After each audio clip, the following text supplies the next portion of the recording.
Good morning as we inch closer to the afternoon hours. Happy to have you here with us from Ray Sumter Field in Bryan on another gorgeous day in Northwest Ohio. A little cooler than we were on Thursday and a little bit more wind to deal with here today. Andy Brigle with you here from the beautiful Ray Sumter Field. It's the AG Irrigation pregame show, and stop me if you have heard this before, but it is Montpelier and Minster meeting in a postseason, and it is a second consecutive postseason. The only difference is last year it was a regional championship game. This year, a district championship game. Today, 16-6 Montpelier will face off against 17-8 Minster. And as we said, it is the AG Irrigation pregame show where you can maximize yield, minimize waste, and water when needed. Good pitching matchup again here today, and pitching was the story a year ago as Minster won in the regional final 3-0 on their way to their fourth state title in school history in baseball.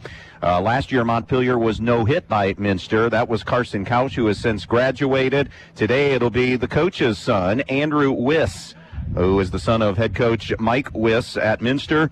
And getting the ball for Montpelier today will be Kenneth Smeltzer. And it's a 1A, 1B situation for Montpelier. Has been all season between Smeltzer and Wesley Hartsock, who pitched on Thursday night. Just getting started here on this Saturday morning as we inch closer to first pitch. We'll also be keeping you updated on the Division VII game happening at Patrick Henry High School.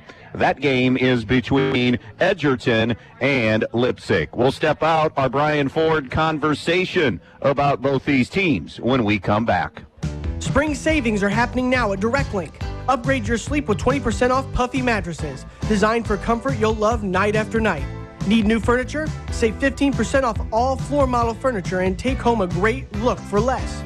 Plus, it's Maytag month, which means 10% off any Maytag appliance. Whether you're replacing the fridge, washer, or upgrading the kitchen, now it's time. Stop by Direct Link and take advantage of these May savings before they're gone. Veland Chase wishes local high school sports teams a successful season. As one of the leading brass suppliers in the United States, Veland Chase manufactures brass rods, forgings, ingots, and water armor plumbing fittings at the two plants located in Holiday City. To learn more about products and job opportunities, visit brassjobs.com. Chase a brighter future with Veland Chase. Back here in Bryan, heading toward the top of the hour and a high noon first pitch between Montpelier and Minster in the district championship game, a matchup of state-ranked teams. In the final coaches poll, Montpelier was 12th, Minster 13th in the state of Ohio. Let's talk about these two teams and a bit about their seasons. Our conversation being brought to you by Brian Ford, where you can take advantage of employee pricing for everyone right now at Brian Ford. And those savings go on until July the 6th, and you can save like the employees do. Pricing will never be lower than it is right now at Brian Ford. Well, Montpelier 16-6 overall. They finished in a first-place tie for the BBC at 6-1. Shared the championship with Holgate. They have now won 4 straight conference championships and 7 of the last 8, and they have put an assault on their opposition in the postseason in rolling over a pair of BBC teams in 5 innings in both. 11-0 over Stryker in the sectional final, and then Thursday night beating Eden 10-0 in 5 innings. Minster, the defending state champs in Division VII, but they graduated a 2/3 of their lineup. 6 of those 9 kids, exactly 2/3, are gone. So now you see 4 sophomores and a freshman in the lineup on a regular basis. They went 17-8 this year in the best small school conference certainly in Ohio, and you're going to make an argument for the MAC across the United States as well. They finished 3-5, which was an 8th place finish in the MAC this year. Waynesfield Goshen was their first opponent in the postseason. They won 10-0 and then just knocked off Lima Central Catholic in the district semifinals 3-1. They had 2 runs without the benefit of a hit. Couple of walks, a throwing error to get a run in on a certain occasion, and then, as we said, just able to put balls in play and get base runners and move them around through small balls. So looking for a great matchup here today. That's your Brian Ford conversation about Montpelier and Minster. And employee pricing continues at Brian Ford. Ford giving you the best savings right now, the lowest prices of the year. You won't find them any lower than right now, only at Bryan Ford on North Main Street in Bryan. The AG Irrigation pregame continues. When we come back, our Allied Molded Products starting lineups here on B-Rock Sports. Are you looking to make a difference in your community? The Fraternal Order of Eagles, Erie 2233 in Bryan, with a membership of more than 1,600, are committed in the support of all area schools and charities, with annual donations totaling more than $200,000. We committed to being an organization defined by people helping people. Our Erie features live entertainment on weekends at a kitchen that is open to the public, with daily breakfast, lunch, and dinner specials, and Friday night fish fries starting every fall throughout the school year. If you're interested in being a part of an organization of people helping people, stop in and fill out a membership application today. We at the Fraternal Order of Eagles offer a one-time free first-year dues to all veterans, police, fire, and supporting first responders. For specific rules, stop in at 221 South Walnut Street in Bryan. To the listening audience on WBNO and WQCT, we say thank you and good luck to all area athletes in tonight's contest. Be part of the Montpelier Athletic Boosters and help support all the athletes at the Montpelier schools by calling 419-485-6785. The Montpelier Athletic Boosters would like to wish all the Montpelier athletes good luck in today's game. Strive to be the best, and you will succeed at everything you do. The Montpelier Boosters are proud of all your achievements. Good luck and do your best. That's all anyone can ask. And go Locos! Welcome back here to Bryan. It's a Saturday, will be a Saturday noon first pitch between Montpelier and Minster. Time now for the Allied Molded Products starting lineup. Allied Molded Products, where innovation sparks opportunity since 1958. Montpelier will be the home team as the number one seed in this district. Minster at 17-8 has their lineup looking like this. Leading off will be the first baseman, Carson Kaler. Batting second and catching is Ty Hine. Hitting third, the third baseman, James Keener. In the cleanup spot is the second baseman, Reese Bear. Batting fifth, the right fielder, Jace Hemmelgarn. Hitting sixth, the DH, Hayden Lynn. Batting seventh, the shortstop, Connor Elliott. Hitting eighth and pitching is Andrew Wiss. And batting ninth, the left fielder, John Inskeep. Defensively for Montpelier, it will be Griffin Cooley in left, C.J. Fiddler in center, Braxton Henry is in right. Hayden Sharps is at first, Cade Stewart at second, Jackson Staler at third, Wesley Hartsock is the shortstop. And then it is the Smeltzer battery, Malachi behind the plate, and older brother Kenneth is on the mound today. Those are your lineups brought to you by Allied Molded Products, where innovation sparks opportunity since 1958. The three-man umpiring crew working today's game. Bob Morton will be calling balls and strikes, and on the bases will be Hugo Barajas and Steve Elwood. That'll do it for the AG Irrigation pregame show. Maximize yield, minimize waste, and then water when needed. In terms of the rest of Division VII that will feed into the regional that we will be a part of next week, those games are scheduled for the semifinals on Wednesday, the 3rd of June, and then the championship game for the regional on Thursday, the 4th at 5 o'clock. Well, let me back up. Wednesday will be 2 and 5. 2 and 5 for the Wednesday games, and then 5 o'clock for the Thursday final. The winner of Montpelier and Minster will come back and play Wednesday at 5 in the semifinal against either Miller City or Macomb. That game is happening at 2 o'clock this afternoon. So when our game is done, Montpelier Minster, the winner, will not know their opponent yet because that first pitch will just be happening. Meanwhile, Edgerton is battling Lipsick on the other side of the bracket. That's also a noon first pitch today, and we'll keep you updated on that. They will funnel into the 2 o'clock game on Wednesday, that semifinal, and play either Sandusky Central Catholic or New Brigle in that semifinal. Congrats to Patrick Henry out of the NWOAL. They won a Division VI district title last night, mauling their way past Van Buren 13-3 in 6 innings. Next up for PH will be St. Henry in the regionals Wednesday at 5 o'clock. St. Henry won 7-4 over Colonel Crawford. Marion Local KO'd Wayne Trace. In fact, rallied to get that win from 4 runs down, and they won 5-4. So Marion Local, another team out of the MAC into the regionals. They play Seneca East. In Division V today, Swanton and Liberty Benton will meet in a district championship game. The winner of that will play either Fairview or Milan Edison. Those are both 2 o'clock games today. Coldwater's matching up with Margaretta in the other half of the bracket, with the winner to face Amanda Clear Creek, who is already through. Bryan ousted last night as they were beaten by Van Wert 6-4 in Division IV baseball. So Bryan out. Van Wert plays Sandusky Perkins. Lake and Marengo Highland will be in the other half of the bracket. And on Monday in Division III, Defiance is through. They 8-4 winners over Bowling Green. Next up for them will be Huntington Valley University School. That will be a Monday game at 2 o'clock at the home of the Lake Erie Crusaders, which is in Avon, Ohio. And big congrats to the Bryan Lady Bears as they won last night and captured another regional championship. They are off to the Final Four. They don't know their opponent yet. That will be determined today at this time. Newark Licking Valley is playing New Concord John Glenn. So that gets you caught up on the tournament as of now. We'll take one final break, and when we come back, we have district championship baseball from gorgeous Ray Sumter Field in Bryan on an absolutely spectacular day. Temperatures right around 63 degrees. We do have a breeze today in that 15 to 20 mile per hour range throughout most of this game. First pitch between the Wildcats and the Locos when we come back.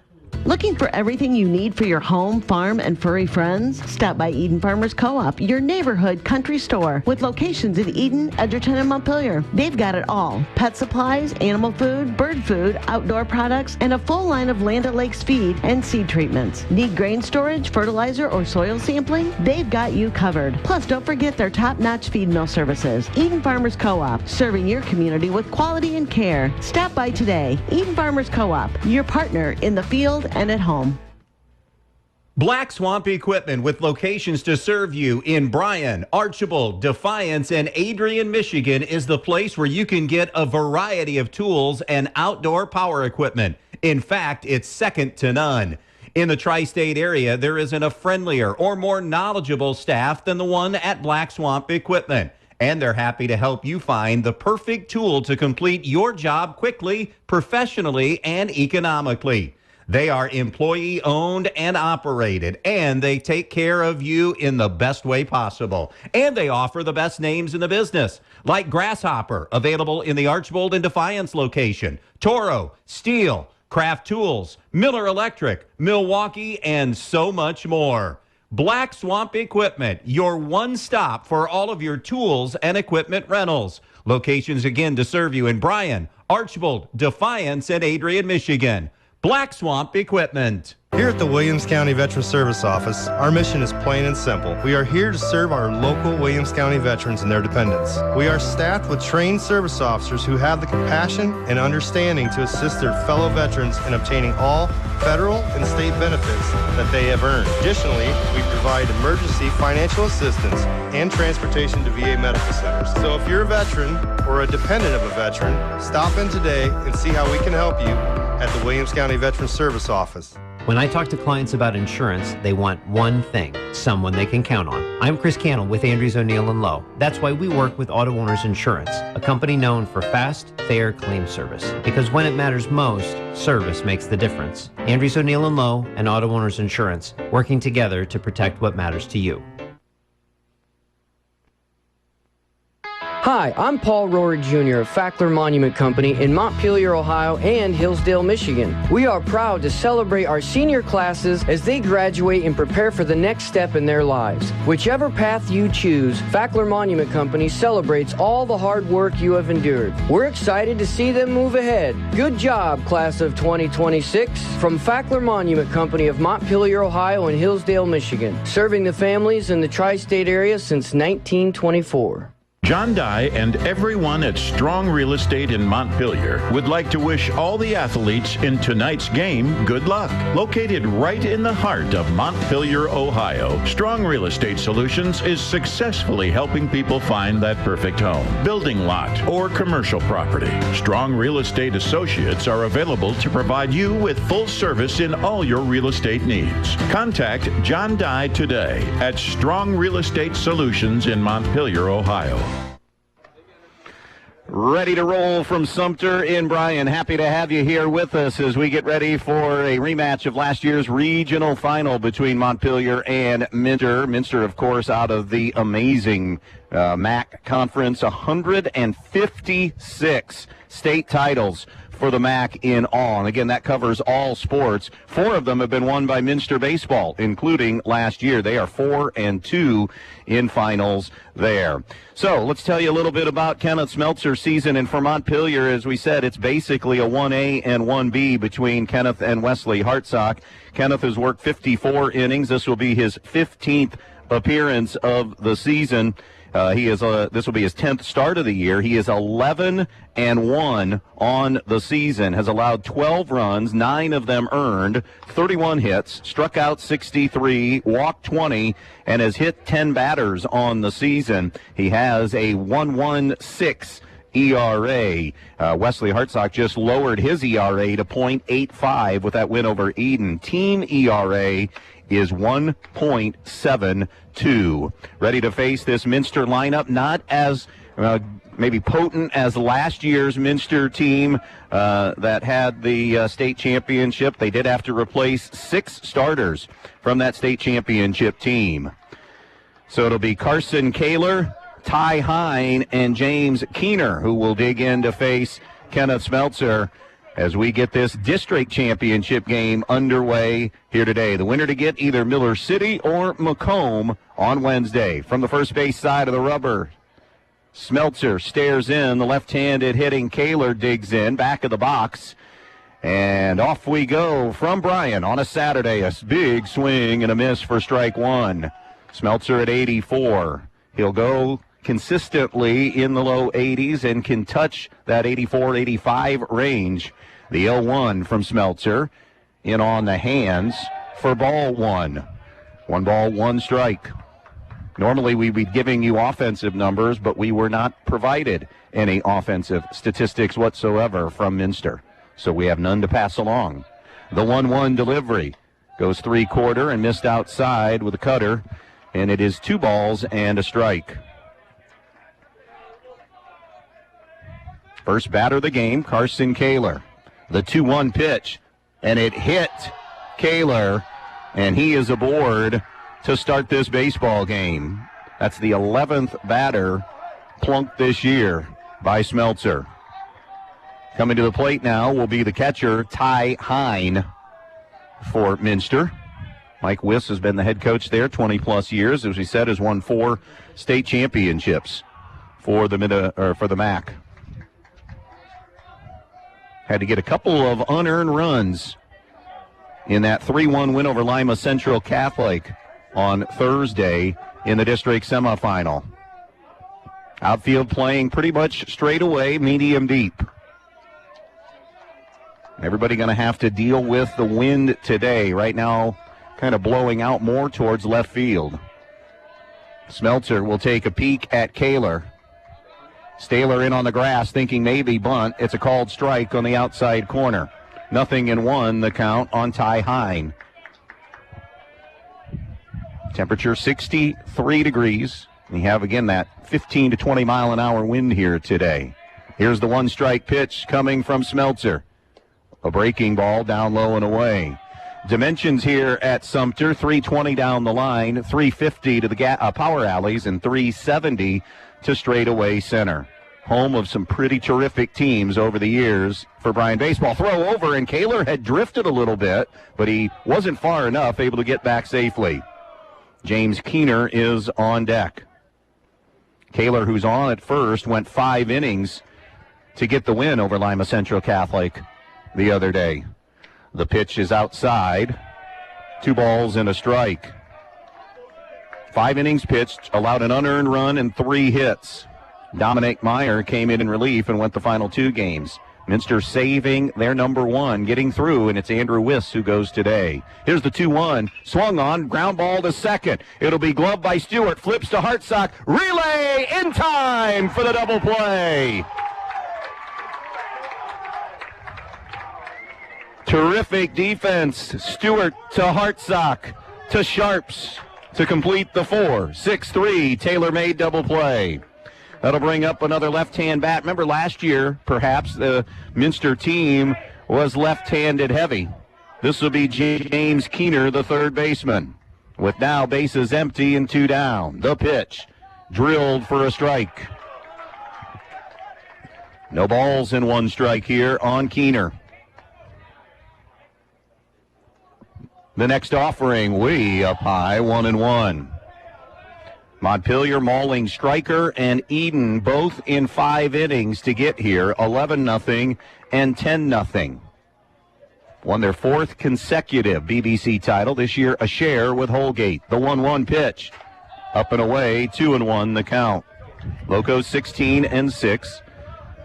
Offense has been kind of their bugaboo this season. Pitching has been there all year. The 2-1 stays high, ball 3. And they've been pretty good defensively. 28 errors in 22 games, so solid for Montpelier on that side. It's been hitting that's been coming and going. The 3-1 fouled back, 3-2. However, if you're a Montpelier fan, you like where you're at right now because over the last week to 10 days or so, they have performed their best offensively and most consistent. Here's the payoff. Swung on, hammered in the air towards left field, but Griffin Cooley is there. The wind twirled it just a bit, but no problem, and the inning is over. Minster, nothing across in the top of the first, the bottom half when we come back.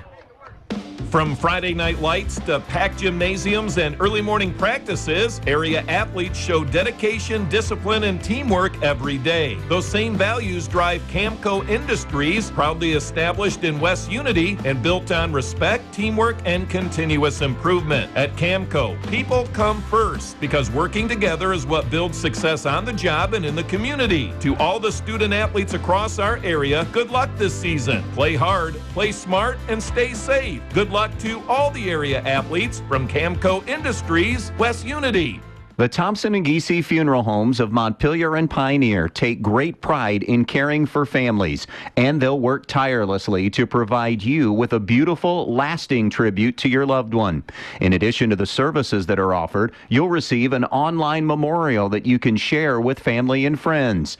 They have a wide range of resources to support you, not only today, but in the weeks and months to come. The Thompson and Giese Funeral Homes of Montpelier and Pioneer saying good luck to the athletes in tonight's game. Montpelier lineup leading off the shortstop Wesley Hartsock, hitting second the left fielder Griff Cooley. In the 3 spot, the DH Zane Stoll. Batting cleanup is the catcher Malachi Smeltzer. Is Kenneth Smeltzer, hitting 6th, the third baseman Jackson Staylor. Batting 7th, the first baseman Hayden Sharps. In the number 8 hole is the center fielder C.J. Fiddler. And batting 9th and playing right field is Braxton Henry. It's the exact same batting order for Montpelier as they had on Thursday night. Defensively, for Minster, John Inskeep is in left, Chase Dirksen is in center, Jace Hemmelgarn is in right. Carson Kaler's at first, Reese Bear at second, James Keener at short, and Connor Elliott is the shortstop. Ty Hine behind the plate, Andrew Wiss is on the mound, and again the ace for this Minster team. Digging in to start things for Montpelier will be Wesley Hartsock, hitting .261, has an on-base of .342 and an OPS of .661. The right-hander in the box. Wiss stares in, rocks and fires, and the first pitch is taken for a strike. Ball 1 on Wesley Hartsock. Hartsock leads the team in hits with 18 on the season. Takes a pitch that's in for ball 2. Hartsock on the year, no homers, 12 runs batted in, tied for the team lead with 4 doubles. Cuts and swings on one down the left field line. Inskeep can't get it. It's over his head. It'll roll all the way to the fence. Hartsock digging for 2, and there is double number 5 of the season. Well, There will be no repeat of a Minster no-hitter against Montpelier with that double to start this thing from Wesley Hartsock. That'll bring Griffin Cooley to the plate. Cooley is hitting .245. His on base is .459 and an OPS of .818 on the year. The first offering to the right-hander. He takes inside with a fastball, ball one. Wiss is basically mid to upper 70s. Cooley a home run and 11 runs batted in. I mentioned the other night when he hit a triple, it was Montpelier's first. I misspoke. That was actually their second triple of the season. He'll square, yank the bat back, and take ball two. And here, and I know, small sample size, we're only 2 batters in, but Wiss has fallen behind both of them. That is a dangerous habit to fall into. You are begging for trouble. 2-0 the count, the pitch. Missed in and low, ball 3. 3 balls, no strikes to Griff Cooley. Last year's catcher, but of course with a knee injury, had to be shifted to left field. But has gutted through it all and continues to lead the team in stolen bases by far. Take one delivered. We told you that Edgerton and Lipsick are playing right now. Edgerton had the bases loaded but could not cash in. It's no score. Edgerton and Lipsick had a play on to try to get Hartsock, and he was able to dive back in safely. So after one, Edgerton and Lipsick scoreless there. We're in the bottom of the first inning. No score, but Montpelier with the game's first threat. The 3-1. Cooley started to square, pulled back, and took strike 2. As Wiss is trying to battle back now. He has run the count full on Griffin Cooley. Zane Stoll is on deck. 3 balls, 2 strikes. Hartsock, after the leadoff double, gets his lead at second. Wiss and the payoff. Swung on, and that's going to be sliced into right field for a base on Wesley Hartsock. The throw is cut, and it's double single for Montpelier to start this game, and in business, runners on the corner for Zane Stoll. Stoll, the DH, wasn't getting a ton of at-bats early in the year, but was making the most of them, and then it became too much of if we can't keep him out of the lineup, he has bowled his way in. He's leading the team at .378. His on-base is .500. His OPS is .878. Second on the team in hits with 17. He has driven in 13 runs on the season. There is no question Griff Cooley is going to be on the move in some way, shape, or form. Halfway up the third baseline is Keener, and there's the pitch low and away, and there will be no throw. I mean, once Griffin Cooley got on base, absolutely no threat of him not running. Griff Cooley, 38 stolen bases. Montpelier, 124. And now a trip to the mound for Mike Wiss. We'll take a 30-second timeout and be right back. Montpelier and Minster. Planning a major purchase? Project? Rolling out our lowest rates of the season. Hi, I'm Emily Matthews from State Bank with a home equity line of credit featuring a 6 billing cycle promotional 4.74 annual percentage rate. The variable APR is as low as 6.50% thereafter, with easy payment terms to make that by any State Bank location or call 877-867-4218 for details about credit costs and terms. Subject to credit approval. State Bank, member FDIC, equal housing lender. So Mike Wiss with a trip to the mound to talk to son Andrew, bring his infield together. Montpelier with a enormous opportunity here in the first inning. The double by Wesley Hartsock. Griff Cooley singled him over and then stole second with no throw coming down. So now you have second and third and nobody out. And Zane Stoll at the plate, DHing for second baseman Cade Stewart. Wiss selecting to go from the windup here. Creeping is Keener at third as Stoll started to square. The pitch taken high for ball 1. Check that, ball 2. They had thrown a pitch. So 2 balls and no strikes on Stoll. The next offering. Low and away. 3-0 on Zane Stahl.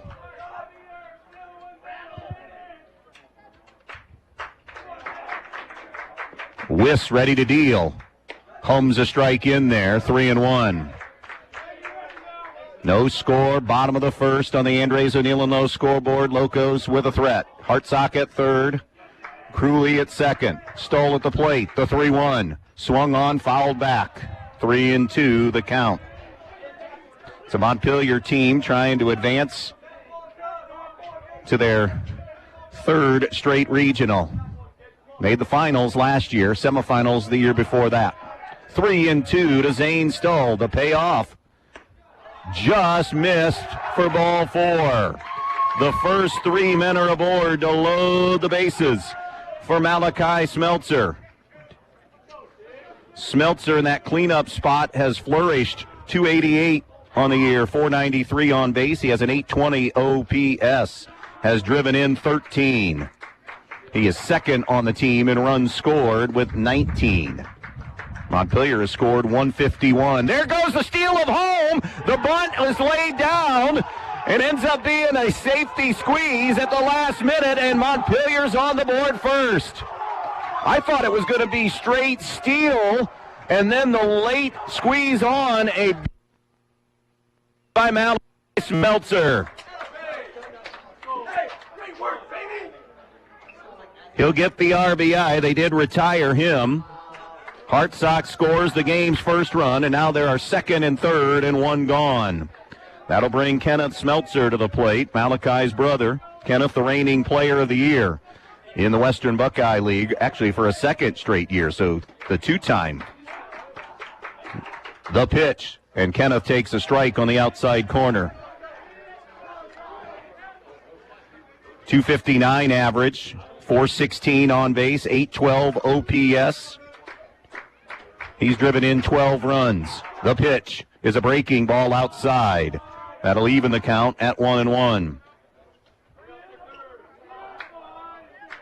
Malachi, by the way, just picked up his 14th run batted in on the season on that squeeze bunt. 1-0 Locos. Still not done, they hope anyway. Second and third and one out. Here's the 1-1. Outside with a breaking pitch. 2-1 the count now. Again, the winner of this game gets either Miller City or Macomb coming up Wednesday in the regional semifinals. Edgerton and Lipsick playing right now to try to get there in the other half. The 2-1 swung on, fouled out of play, 2-2. Miller City Macomb will go off at 2 o'clock this afternoon in a district championship game. 2 balls, 2 strikes on Kenneth Smeltzer. Number 5 hitter in this lineup, Jackson Staler on deck. Wiss is from the stretch in this at-bat. Here comes his 2-2 pitch home. Curveball outside, 3-2, and that has been the biggest issue here for Wiss in this first inning. He is just working behind every single batter. Montpelier has shown tremendous patience in their at-bats. Here's the 3-2. Way up high, ball 4, and they're loaded again. Double Hartsock, single Cooley, walk to Stoll, squeeze bunt Smeltzer, Malachi, walk to Kenneth Smeltzer. And now Jackson Staler will dig in for Montpelier. Jackson hitting .231 with an on-base of .315 and a .654 OPS. He has a home run and 17 runs driven in on the season. Bases juiced, 1 out. In at the corners. Double play distance up the middle. Wiss the pitch. Another squeeze, and that's bunted back, or is it a hit? I think it's a hit helmet. It is. Minster is saying that he offered up. It should be an offered up strike, is their argument. But it is now they'll bring the umpires together to discuss. It was a pitch that was a fastball high and ricocheted off the helmet of Jackson Staler. And now a 3-man crew of Bob Morton, Hugo Barajas, and Steve Elwood will come together to determine what we have here. It's either 2-0 Montpelier, bases loaded, or still 1-0, and it'll be a strike on Jackson Staler. He's saying that it was his body motion that he pulled back, and he didn't offer. He was trying to get out of the way, and the umpires have concurred. So it will score the run, and he'll get an RBI. Cooley scores the second run. Mike Wiss is continuing his discussion with plate umpire Bob Morton, but the decision has already been made, and Montpelier has struck for 2 and still in business. Bases loaded and 1 out in the inning. It'll bring Hayden Sharps to the plate. Sharps, 289 average, 411 on base, 744 OPS. No homers, 7 runs batted in. Montpelier's just excited and ecstatic to have him back in the lineup. He missed a number of games with that hamstring injury suffered in late April. The first pitch, Sharps takes up high, and Wiss is just not in any kind of rhythm. Montpelier has an opportunity for an early knockout punch of Andrew Wiss. Bases loaded, 1 out. The 1-0 to Sharps. Swung on.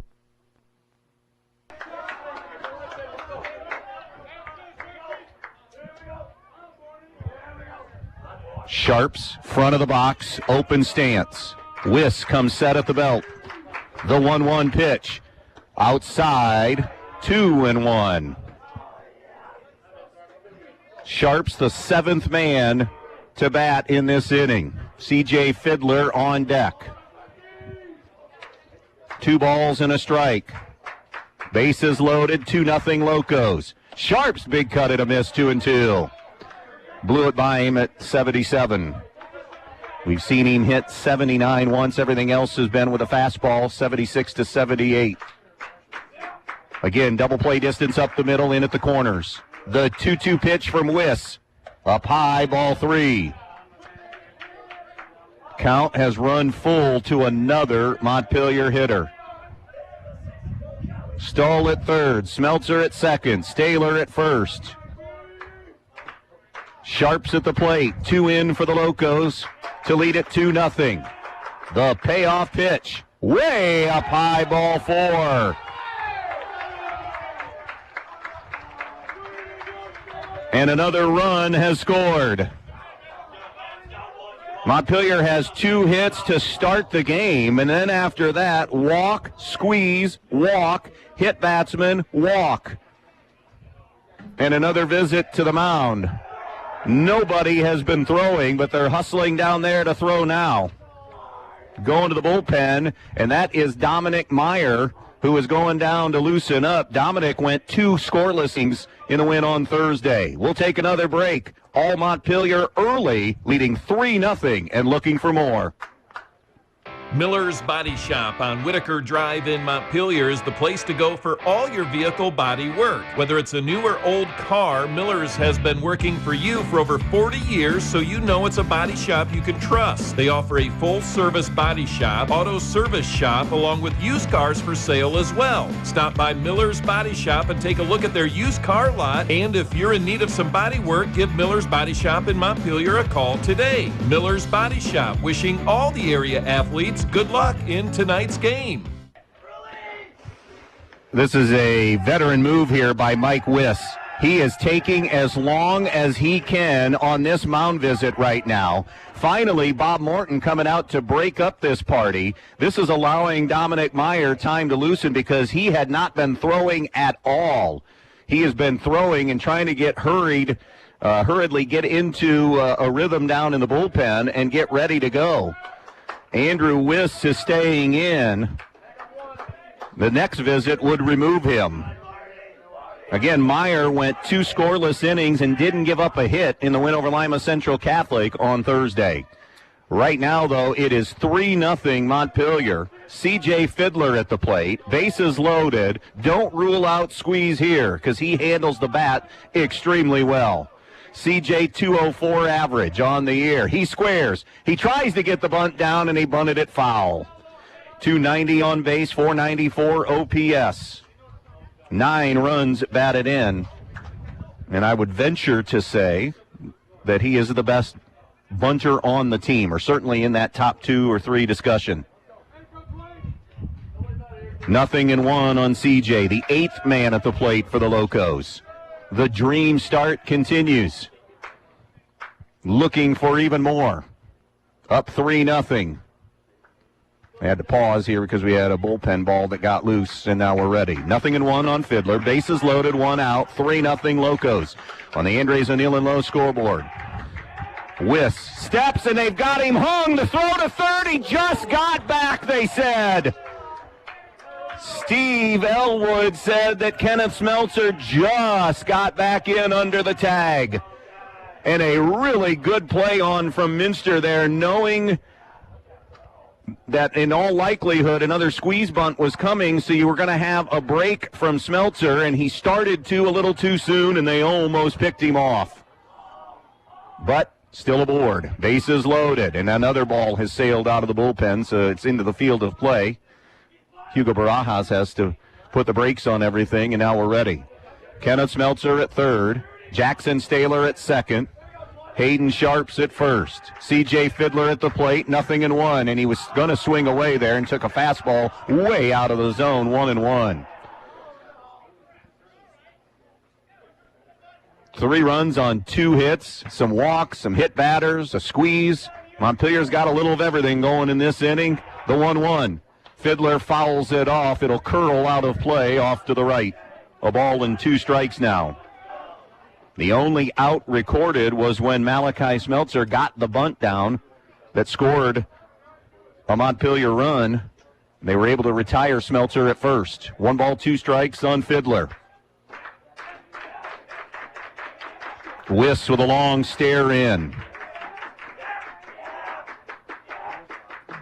And now the 1-2. Curveball called strike 3. And a big-time second out as CJ gets caught looking. And the number 9 man will come to the plate, Braxton Henry, appearing in just his 5th varsity game. 400 average, 500 on base, 900 OPS. 2 for 5 officially in his young high school career. They throw him a curveball, and it is a strike on the inside corner. I mean, that was the definition of a high school curveball at 58 miles per hour. 0-1 on Henry.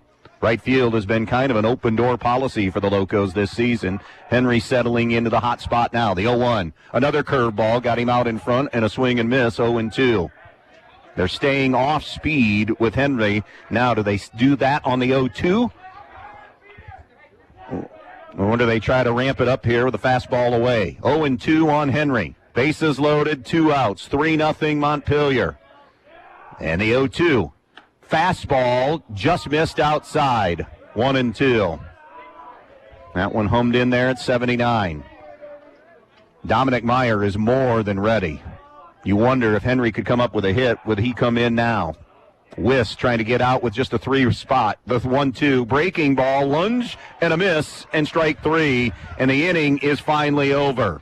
Montpelier strands the bases loaded, but the good news is they do get 3. 1 inning complete, Montpelier 3, and Minster 0. Are you looking to make a difference in your community? The Fraternal Order of Eagles, Erie 2233 in Bryan, with a membership of more than 1,600, are committed in the support of all area schools and charities, with annual donations totaling more than $200,000. We committed to being an organization defined by people helping people. Our Erie features live entertainment on weekends at a kitchen that is open to the public, with daily breakfast, lunch, and dinner specials, and Friday night fish fries starting every fall throughout the school year. If you're interested in being a part of an organization of people helping people, stop in and fill out a membership application today. We at the Fraternal Order of Eagles offer a one-time free first-year dues to all veterans, police, fire, and supporting first responders. For specific rules, stop in at 221 South Walnut Street in Bryan. To the listening audience on WBNO and WQCT, we say thank you and good luck to all area athletes in tonight's contest. Your home is the one place where everything should be perfect, including your air. Starks Plumbing and Heating Services helps you achieve the perfect air you deserve with reliable, groundbreaking, award-winning Lennox products. Call Starks Plumbing and Heating Services and see how soon you can get a Lennox home comfort system that'll help improve your health and your mood. It doesn't get any more perfect than that. Call us today at 1-800-329-4040 or visit us. Welcome back out here to Ray Sumter Field in Bryan. 3-0 Montpelier at the end of an inning. Now, you worry about everything as a coach, right? You just do. Doesn't matter the sport. You run through every scenario in your head. Now, if you're Montpelier, you're thinking, boy, we were in that dugout a long time offensively. How will Kenneth Smeltzer answer the bell here after that long sit? He was on his feet as well for a good chunk of that as he was left stranded on the base paths. So how will he respond? Reese Bear, the cleanup man, and the lefty takes a strike on the air. Jace Hemmelgarn and Hayden Lynn due up here in the second inning for Minster, trailing 3-0. There will be no panic, I'm sure, in the state champs, the defending state champs. Slider outside, ball 2. 2 balls, no strikes here on Reese Bear. The pitch. Fastball down low and in. 3-0. Montpelier outfield again pretty much straight away and medium deep. Here's the 3-0. Check that, 2-1, now it's 3-1. 3-1 now as that one missed outside to Reese Bear. 3 balls and 1 strike. Smeltzer rocks and fires. The pitch called strike 2. Again, Bob Morton behind the plate. Steve Elwood and Hugo Barajas on the bases as the umpires here in this one. 3 balls and 2 strikes. Righty-lefty. Smeltzer deals. Swung on, ground ball, and the second baseman Stewart juggles it, and Bear is aboard. It will be an infield single officially for Reese Bear. It was a run, not a run, but a long movement over from Stewart. He was edged over, not behind second, but very close to being behind second. And by the time that roller was going towards right field, he knocked it down. Another left-handed hitter in Jace Hemmelgarn. Hemmelgarn takes a strike. Hemmelgarn, the right fielder. We're in the second, 3-0. Montpelier with the lead. Second base runner of the game right now for Minster. They had one in the first, and then a double play was turned. The pitch. Missed outside. 1-1 on Hemmelgarn. Wind continues to blow out toward left center field. We're in that 15 to 20 mile an hour range. So if you get one in the jet stream, fastball a little outside, ball 3. Ball 2, 2-1. 2-1 on Hemmelgarn. Throw over and not much of a lead over there for Reese Bear. Smeltzer's 2-1. Swung on, ground ball, and into right field for a base hit. It'll be station to station, and the first 2 men are aboard for Minster here in this second inning. That'll bring up the designated hitter, Hayden Lynn. Lynn DHing for center fielder Chase Dirksen. Let's see if Mike Wiss is thinking sacrifice bunt here. Or will he allow Lynn in the 6 hole to swing away? The pitch. He was cutting, and he cuts and fouls it back.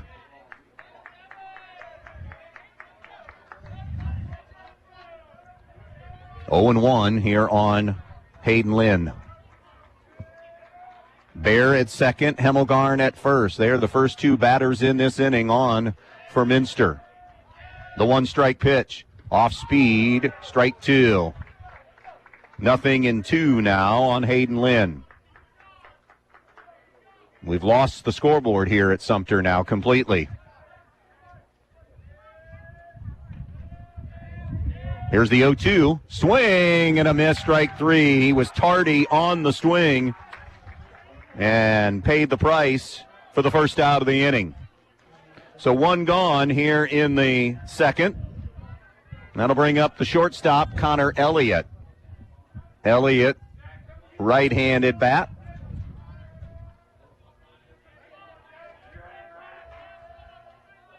Smeltzer checks the runners, the pitch, and he got one out of the zone, and he chased it out of the zone for strike one. So runners are on first and second, one out. We're in the second inning. 3-0 Locos on the Andres O'Neill and Lowe scoreboard. They do have the board back now. The pitch, up high, 1-1 the count. 3 runs on 2 hits for Montpelier, no runs on 2 hits for Minster here in the early going. Smeltzer to Smeltzer. Kenneth ready to come home. He sets at the belt. The 1-1 is a breaking ball that is slipped out of the glove of Malachi Smeltzer, but rolled in front of him as he went to track it down, not far enough for Bear and Hemmelgarn to advance. 2 balls and a strike. And the pitch. Outside, snap throw down to first, and it was low. Good block over there by Hayden Sharps to keep it in front of him. And now it is a 3-1 count.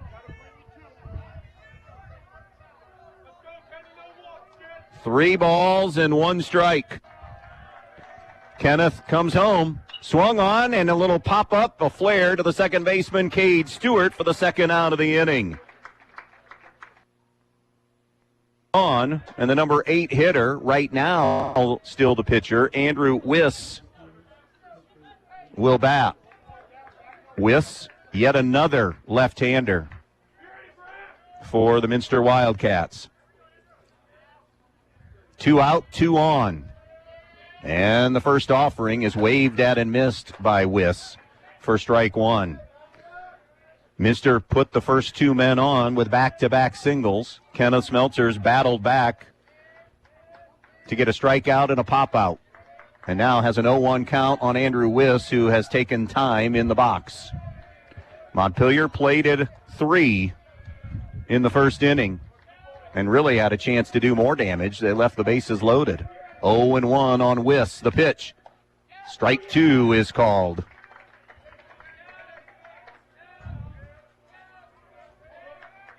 No balls and 2 strikes here on Andrew Wiss. John Inskeep is on deck. 2 down in the inning, 2 on. Smeltzer, the 0-2 pitch. Up and away, ball 1.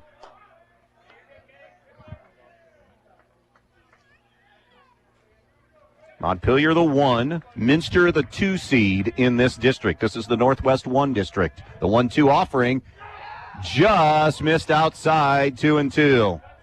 Montpelier dugout wanted that one. 2-2. Deuces are wild now. We're in the second. 2 balls, 2 strikes, 2 outs, 2 on. Smeltzer straightens. The 2-2 just missed away, ball 3. Runners will be in motion here. A chance to slice this thing potentially to a 1-run game if Wiss can find some grass, particularly a gap. Here comes Smeltzer with a payoff. It'll have to hold as he steps and fakes a throw. 3-2 on Andrew Wiss. Bear at second, Hemmelgarn at first.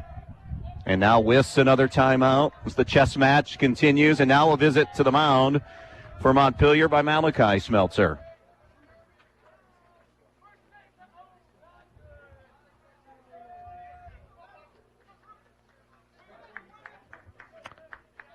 Conference is over. Back we go now. 3-2 on Andrew Wiss. And now the 3-2. Swung on, foul tip, hung on to by Malachi Smeltzer.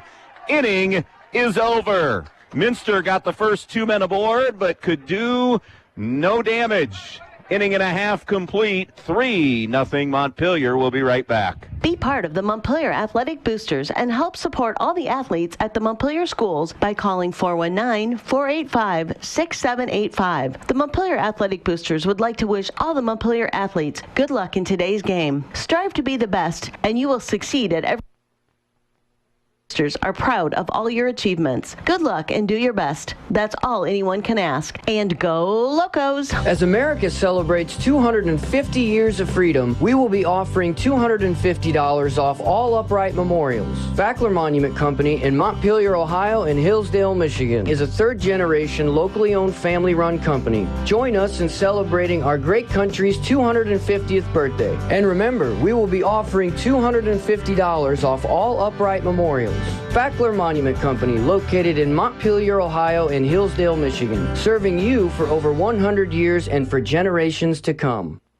At Eden Farmers Co-op, with locations in Eden, Edgerton, and Montpelier, they're more than just a store. They're your partner in the field and at home. For a complete line of pet supplies, animal feed, bird food, and outdoor products to Land O'Lakes feed and seed treatments, they've got you covered. Need grain storage and drying, fertilizer, or soil sampling? They're here to help. Plus, their reliable feed mill services are second to none. Eden Farmers Co-op, your neighborhood country store for all your farm and home needs. Stop in today and see why they're trusted by their neighbors like you.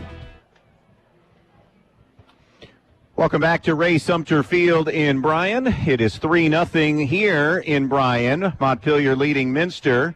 Down at Patrick Henry, Lipsick, 3 unearned runs. They lead Edgerton 3-0. That game is in the bottom of the third inning of that one. Andrew Wiss still in the game. Minster now hoping he has settled in and can eat some innings here and keep them in the game. Top of the order, and it's drilled by Wesley Hartsock up into the jet stream. It's going and off the fence and actually will bounce over.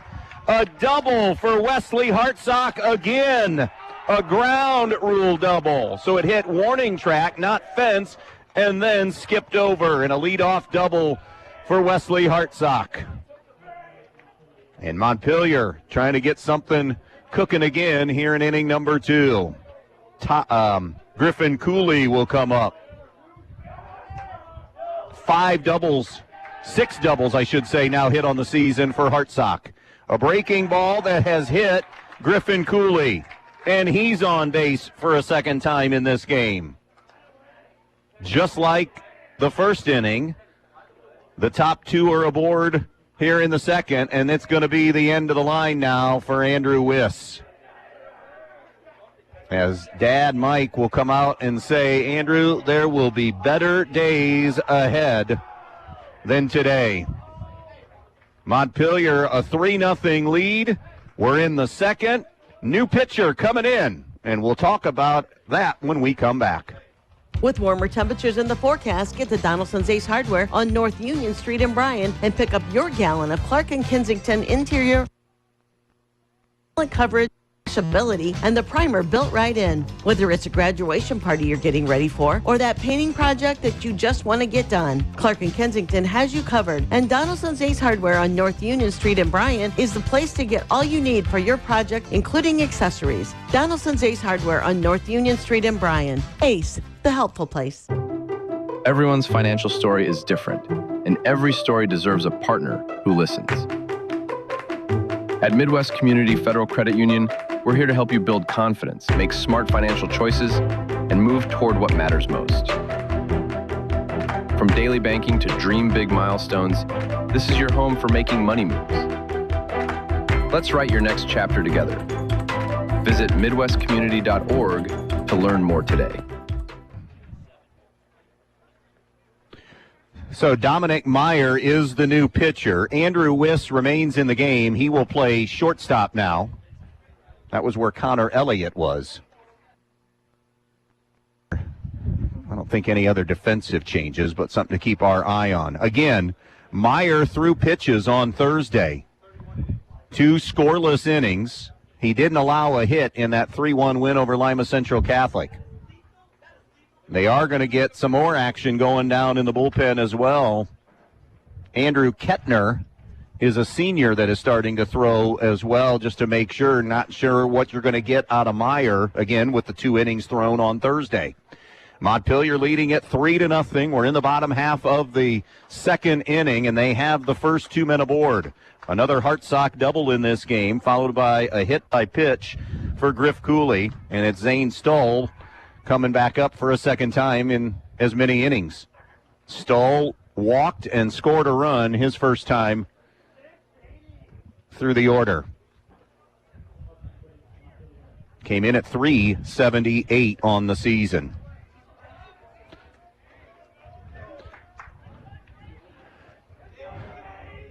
In at the corners, double play distance up the middle. Outfield playing shallow-ish and shaded, of course, with the right hand and hitting Stoll to left center.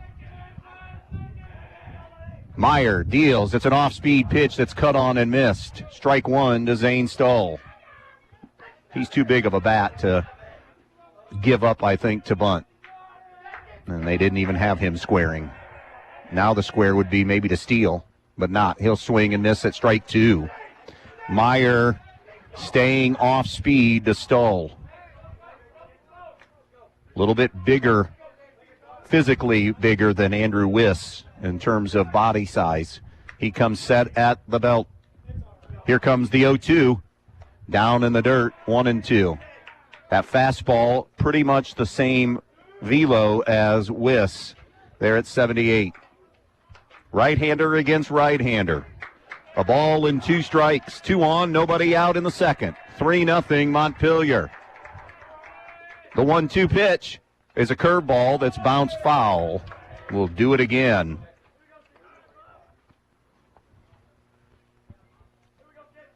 One ball, 2 strikes. Guardians, Red Sox continuing here on B-Rock later today.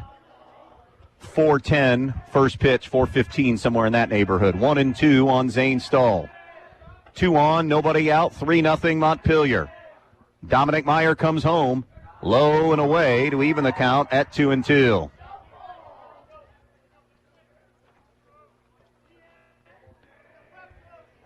Two balls and 2 strikes.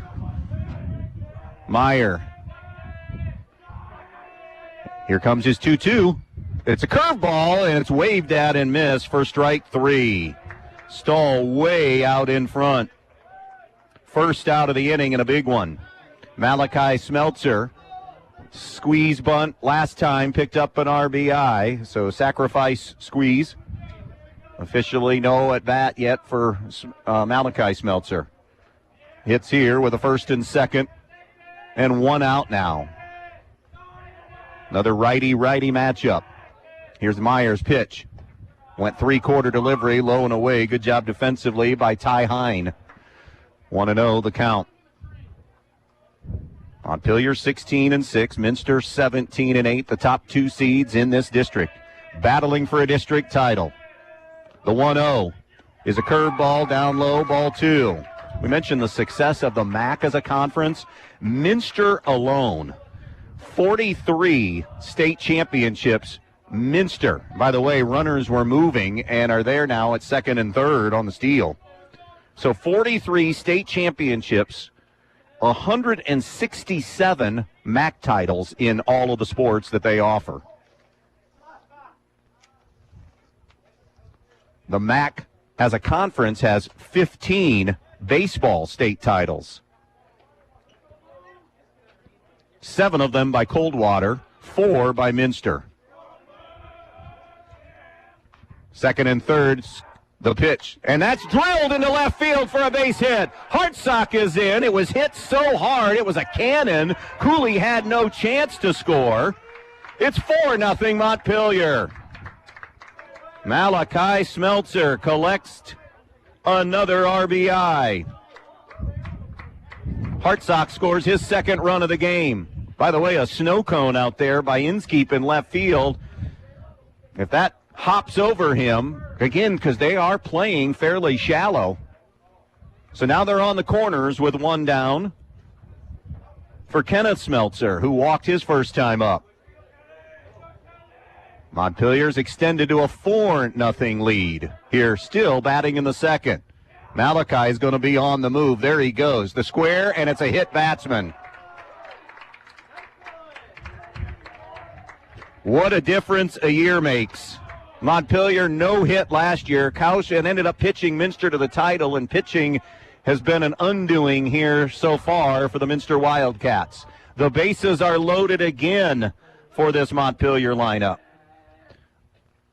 By the way, they've gone to the fourth. Leipzig 4, Edgerton 0 in that district title game.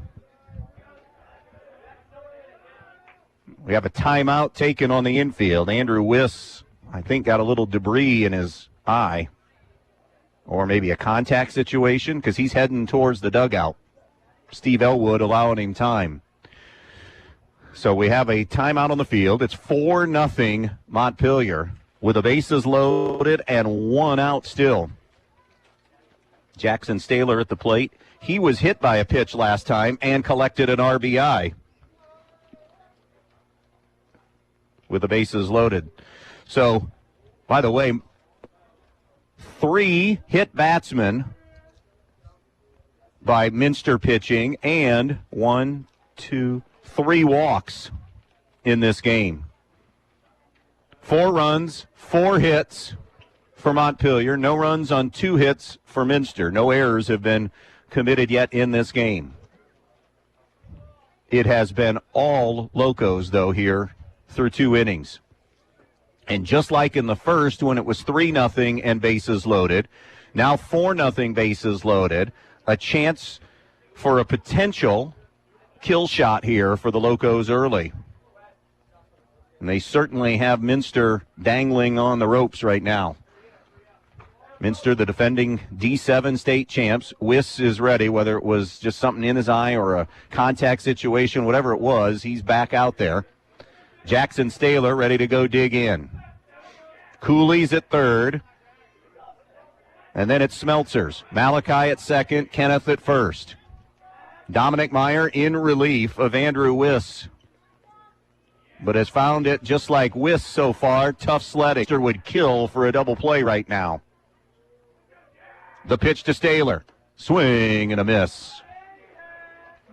We've seen Wesley Hartsock get one up in the jet stream and get a ground rule double. Staylor has a home run on his resume this season. He's hit one of the 2 Montpelier home runs. Here's the 0-1. Staylor squares, gets the bunt down. Breaking for home is Cooley. He's safe. A juggle by Meyer, not in time. Making the turn, Malachi coming to the plate, and he's out. Coming to third is Kenneth Smeltzer. So, Staylor RBI. Sacrifice bunt, got to be E1. Unless they called that, it can't be a hit because it was juggled out there. So sacrifice E1. Cooley scored. Malachi Smeltzer then was retired 3-2. It is a 5-0 lead now. There are 2 gone in the inning. And at the plate now is Hayden Sharps. He collected an RBI his first at bat, walking with the bases loaded.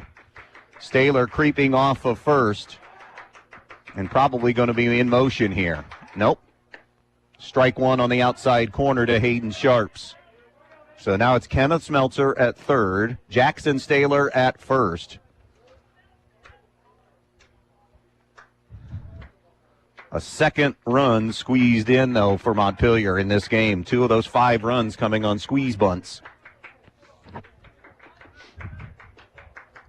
0-1 on Hayden Sharps. And there goes Staylor, the step off the mound, and he's going to try to get into a rundown. Smeltzer is breaking for home, and he has scored. What have we called, though? There was a stoppage in play. Is it a balk? A balk was called. So the run is in, and it is 6-0 Montpelier. They started that play against Eden the other night, and Eden didn't bite. Minster, Meyer was trying to get that out. And as Montpelier started the runners in motion, he had balked. So Smeltzer scores. And another 3-run inning. A swing and a foul tip by Hayden Sharps. It's 0-2 now.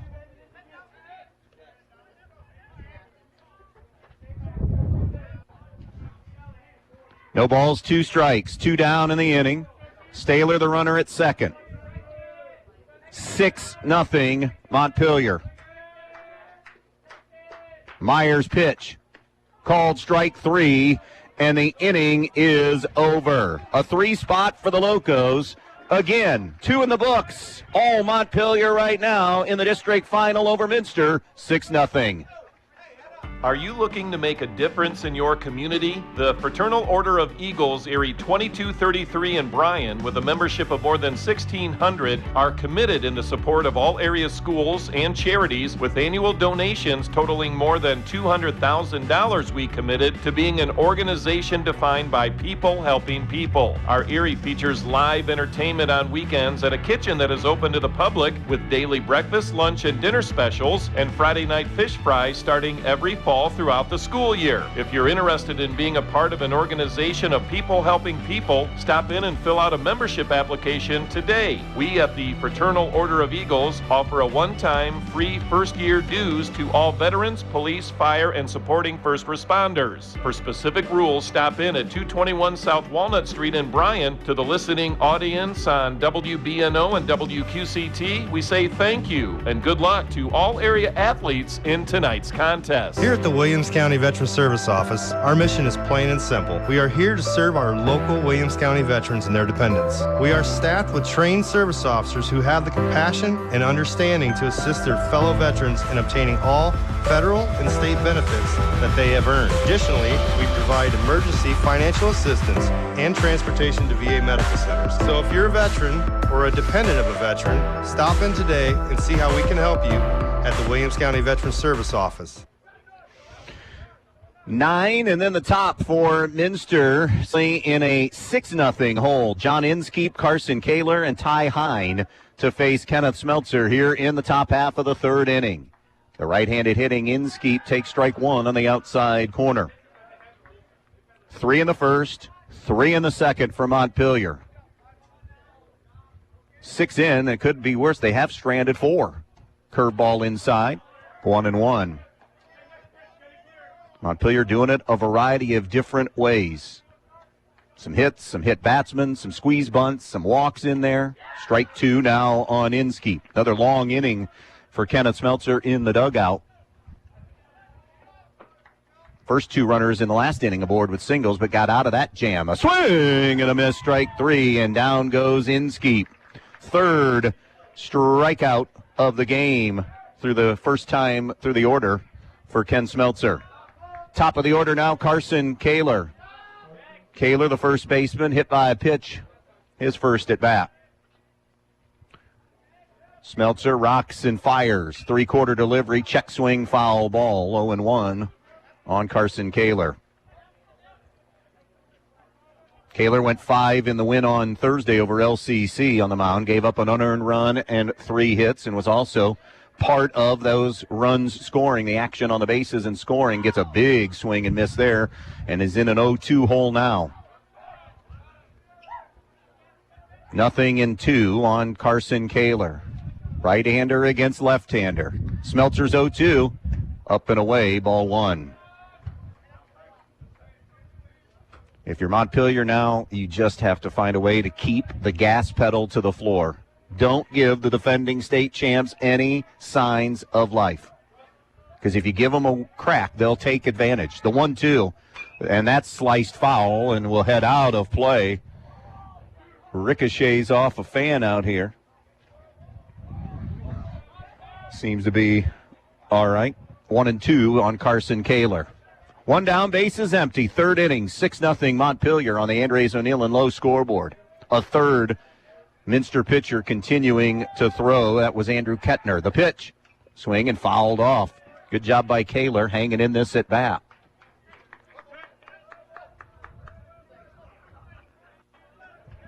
One and two coming up again on Kaler.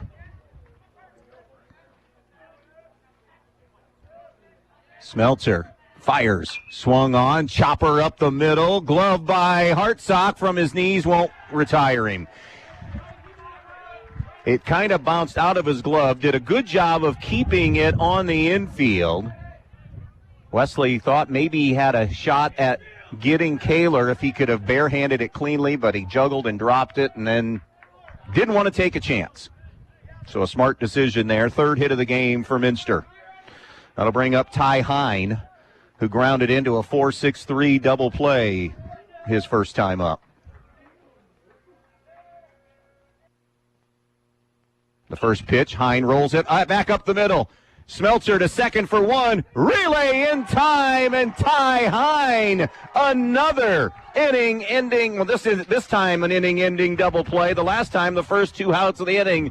This one 1-6 to 3 DP, and the inning is over. Middle of the third at Sumter and Bryan on a beautiful Saturday. 6-0. Montpelier leading in the district final.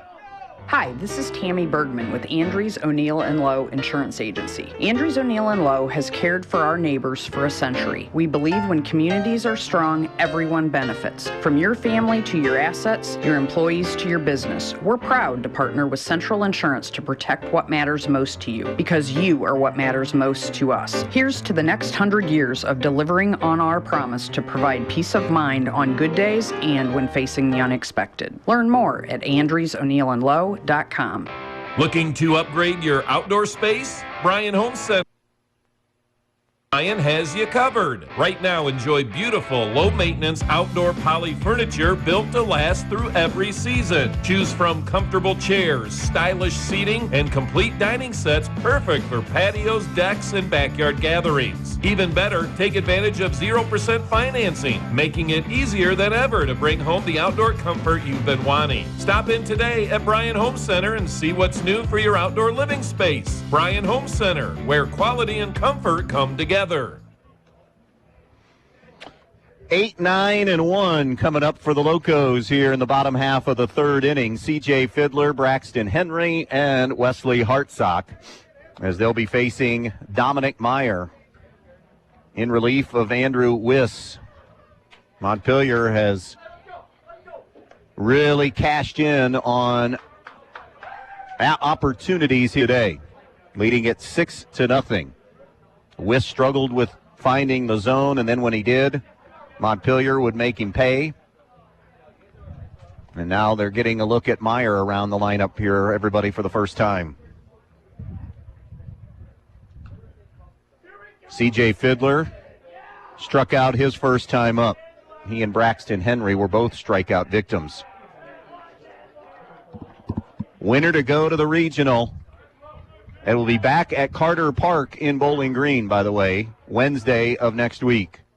The pitch is going to be cued foul and out of play, 0-1 to Fiddler. The winner here gets either Miller City or Macomb. It would be the late game, the 5 o'clock game on Wednesday. Edgerton and Leipzig playing right now to play in the early game. Swing and a miss. CJ tried to hold the swing back, could not. It's 0-2. 4-0 Leipzig over Edgerton last we heard. First 3 runs were unearned. The 2-strike pitch, Fiddler pops it up right side. It'll circle out of play and into the Minster cheering section up that first base line. Locos 16-6, Minster 17-8. It's a rematch of last year's regional final, won by Minster 3-0. And Montpelier has played with a chip on their shoulder from the get-go here. The 0-2 is a ground ball up the middle, and it will be backhanded. Nice play by the second baseman, Bear. The long throw not in time. Bear did a good job of keeping it in the infield, but Fiddler runs too well, and they'll collect their 5th hit of the game. And another leadoff man aboard for Montpelier. 3 at-bats. The leadoff man's been aboard in all 3 innings. Braxton Henry struck out his first time. Number 9 hitter, a youngster. You're guessing small ball here and a sacrifice bunt to get it to Hartsock. There, he squares, pulls it back. Straight steal now. Bear the throw down, not in time.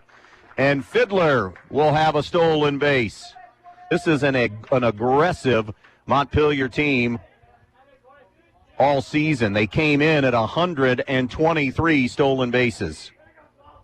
Fiddler into scoring position now, and an 0-1 count on Henry. Is he going to square again, potentially? Yes. This is a bunt. It's up in the air, and it'll be caught by the third baseman, Keener. So Henry could not get the bunt down.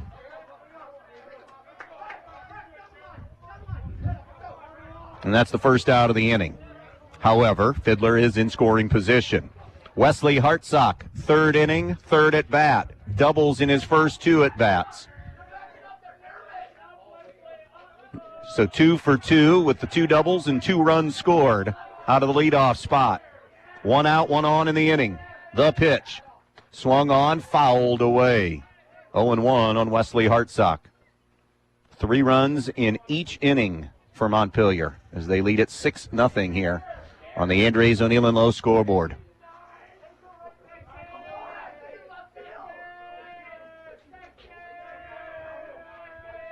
Here's the 0-1. Way outside, 1-1 on Hartsock. We talked at the top how pitching has been there for Montpelier all year in their 16-6 season. The offense has been inconsistent. It has come to life late in the year and is boiling over here this afternoon. That pitch in the dirt, 2-1. Good block there by Ty Hine. 2 balls and 1 strike.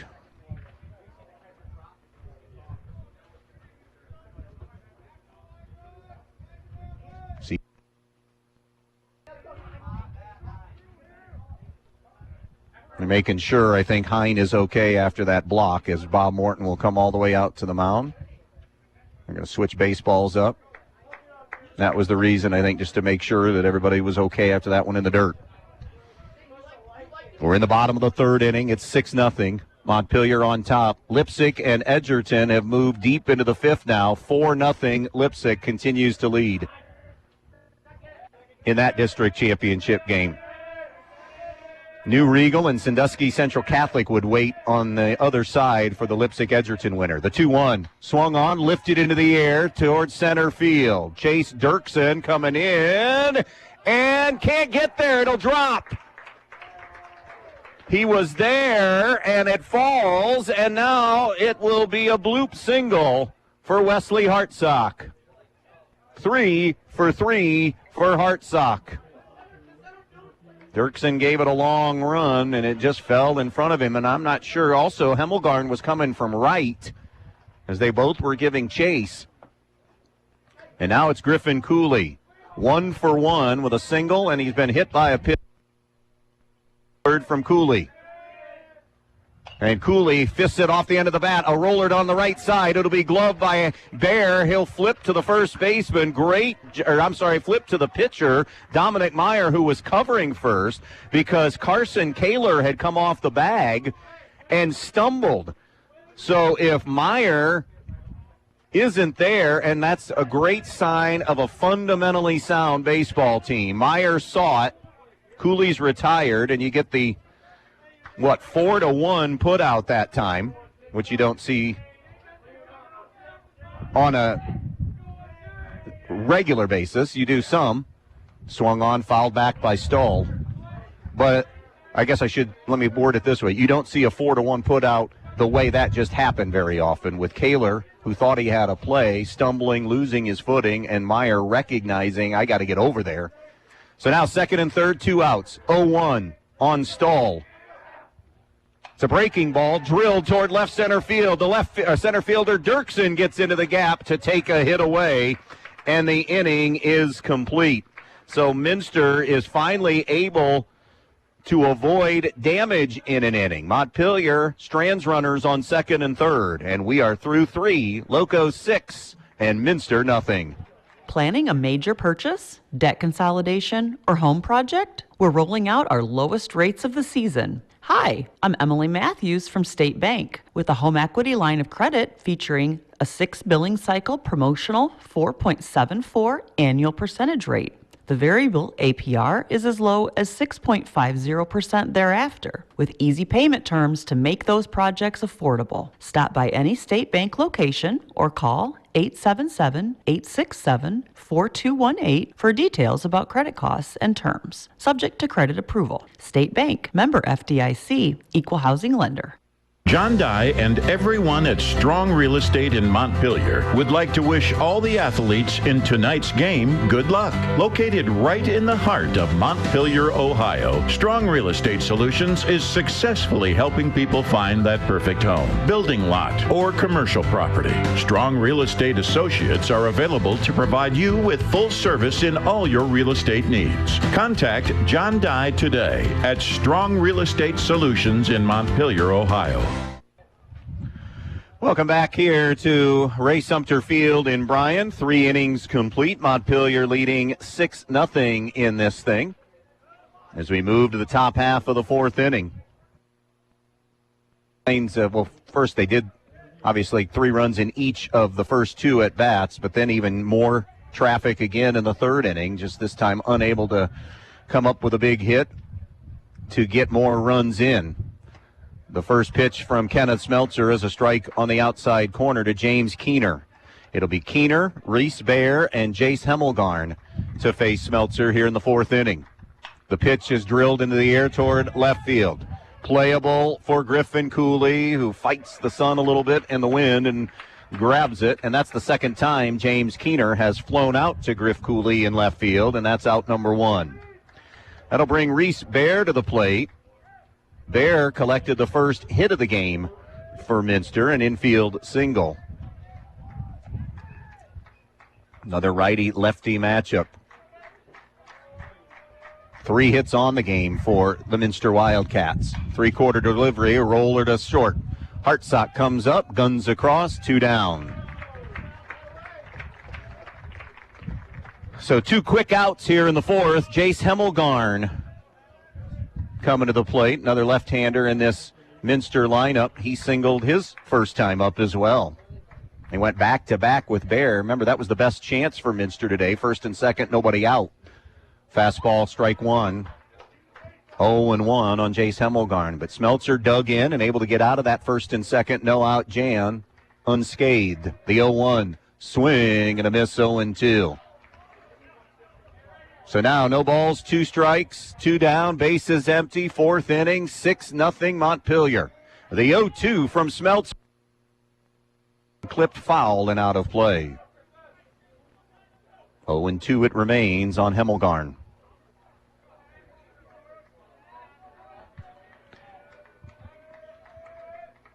Montpelier has yet to allow a run in the postseason. It's through 13 innings, 2 5-inning games in the first 3 here, looking for 4. Swung on, and it is a foul tip. Hemmelgarn stays in there. 11-0 winner over Stryker, 10-0 winner over Eden, 6-0 lead in this thing as Minster bats in the 4th. I think, as we said, Montpelier has pitching covered. The 0-2. Good to waste pitch, 1-2 the count. Hemmelgarn wouldn't chase. Here's the 1-2 delivery. Swung on, skied toward right field. Henry coming in, going back is Stewart. Nobody could find it. It'll bloop in for a single. Second hit of the game for Hemmelgarn. And so 2 down hit for Jace Hemmelgarn. Hayden Lynn will come up, the DH. Head coach Toby Hutcherson talking to C.J. Fiddler, his center fielder, to say, go take charge of that. The first offering is hit high into the air toward left field. Griffin Cooley running in, shallow left. Cooley makes the grab, and the inning is over. So the 2-out single does no damage. Halfway home, a main stops mid-game update when we come back. All Locos leading it 6-0 over Minster.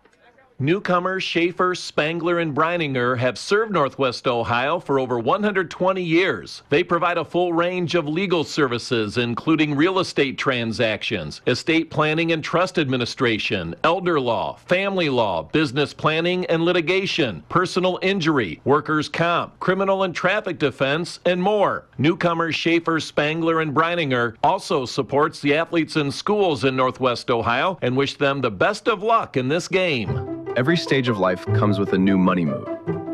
Your first car, a home you love, or finally paying off that stubborn debt.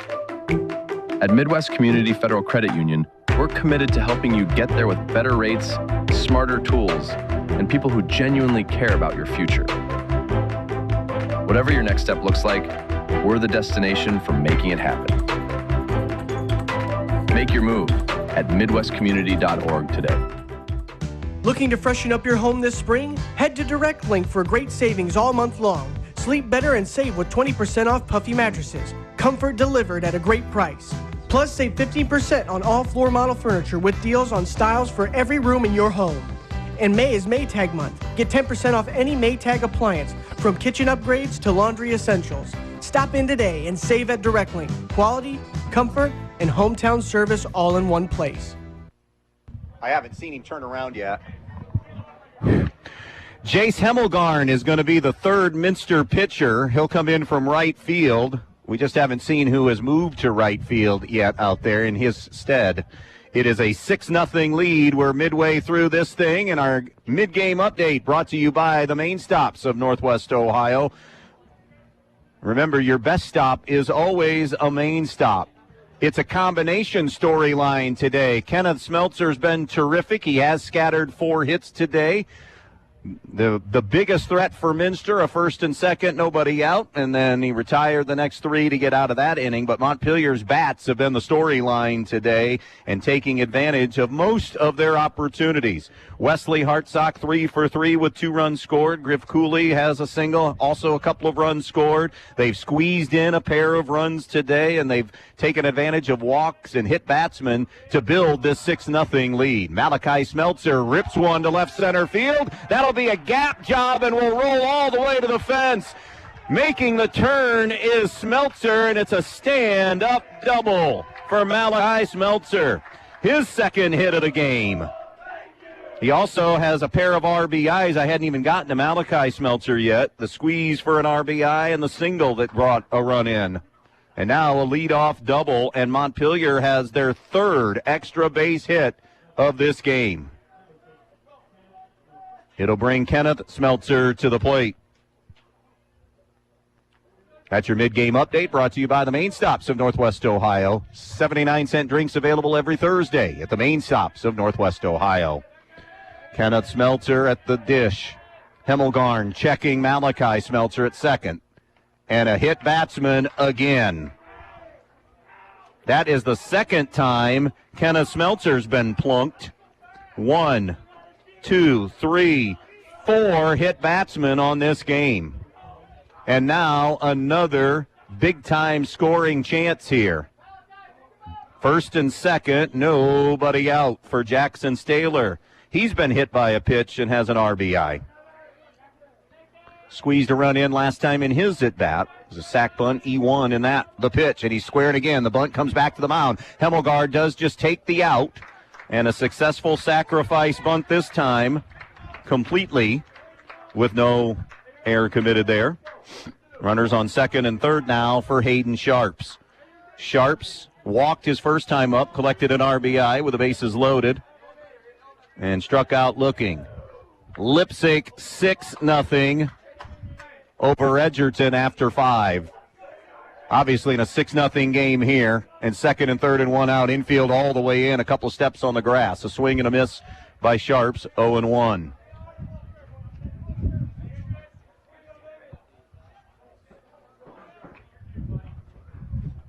Montpelier 6 runs in, 6 runners stranded through 3. 0-1. Sharps gets it into the air, shallow right field, coming on. It'll drop for a base hit. Breaking for home is Malachi Smeltzer, and it is 7-0 Montpelier. Out there in right field, by the way, now, is Andrew Kettner, who did not get there in time. So the bloop single for Hayden Sharps and his second RBI of the game. And now first and second and nobody out for C.J. Fiddler. He's 1 for 2 with an infield single and a stolen base. Do you smell bunt? Nope. He takes high, ball 1. 7 runs, 8 hits for Montpelier. Who would have ever guessed that we would even bring up the possibility of this being a 5-inning game? I mean, that's... Run 10 is at the plate right now. The pitch. Fastball low and away. 2-0. We're in the bottom of the 4th inning. 7-0 Montpelier. Smeltzer at second. Sharps at first. Fiddler at the plate. Hemmelgarn deals. Down low, ball 3. Hemmelgarn, the third pitcher of this game for the Minster Wildcats. 3 balls and no strikes. Fiddler, the 8-hitter in the lineup. And stepping off is Jace Hemmelgarn. And now coming to the mound will be Ty Hine, and now the rest of the infield. Happy to have you here with us from Ray Sumter Field in Bryan. Number 1 seed Montpelier right now mauling number 2 seed and defending Division VII state champ Minster 7-0. We're in the bottom half of inning number 4. Locos have a run in this inning and runners on first and second, and still only 1 out here in the bottom half of this 4th inning. C.J. Fiddler's at the plate, 1 for 2 on the game with an infield single. Outfield in shallow. Wind continuing to blow out toward left field here on this final Saturday of May. The 3-0, ball 4. 4-pitch walk to C.J. Fiddler.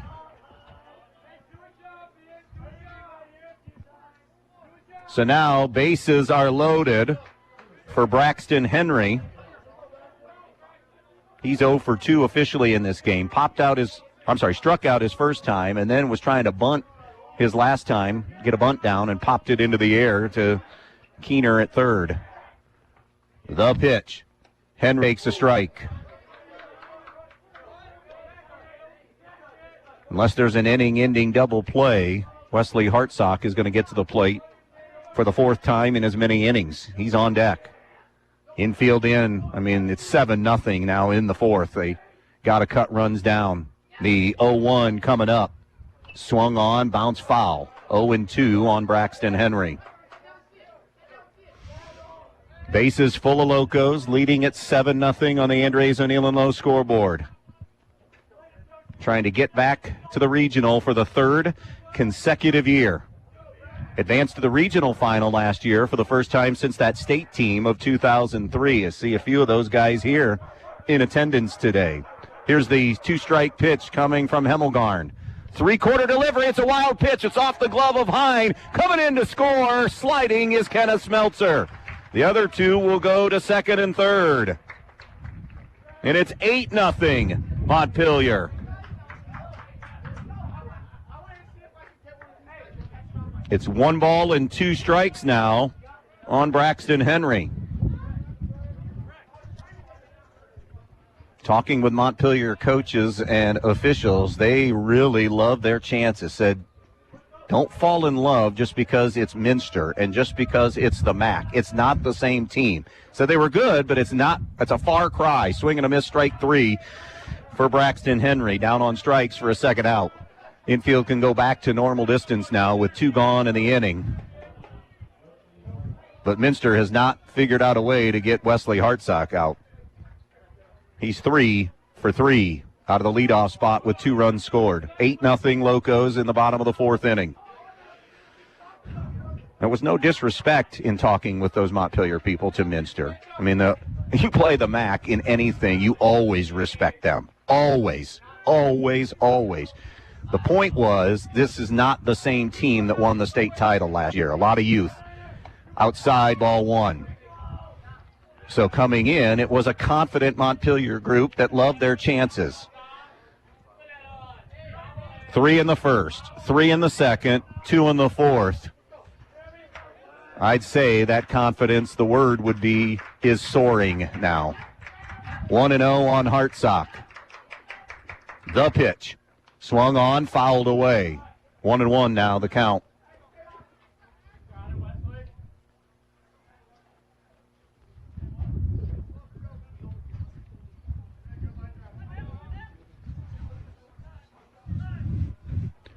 One ball, one strike.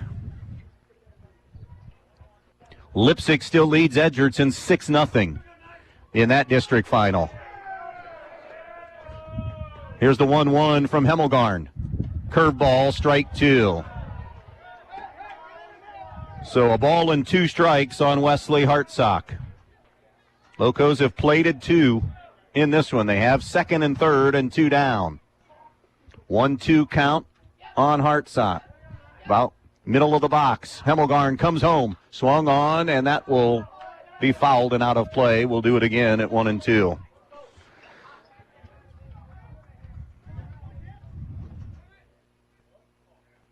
One ball, 2 strikes on Wesley Hartsock, the shortstop for the Locos today. Coming set at the belt is Hemmelgarn. Here's your 1-2. It's a curveball that's popped in the air. Foul territory, playable, and grabbed by the third baseman, James Keener, to end the inning. 2 more score in this one here in the 4th inning. We have 4 complete. Locos leading in the district final, 8-0 over Minster. Veland Chase wishes local high school sports teams a successful season.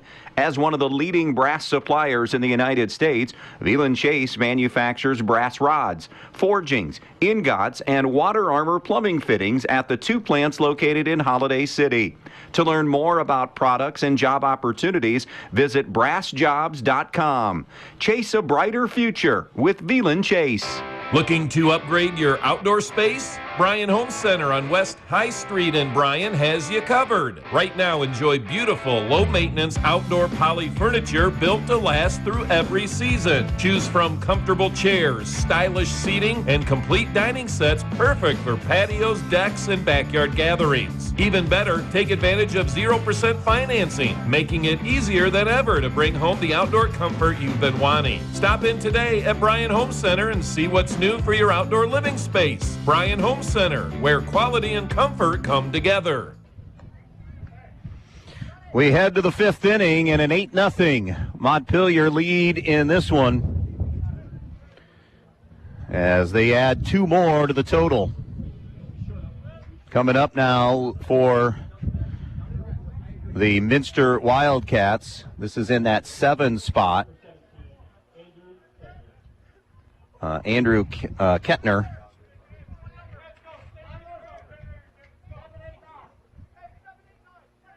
Minster just trying to get anything going here in this thing offensively. Swung on and fouled away by Kettner. 0-1 the count.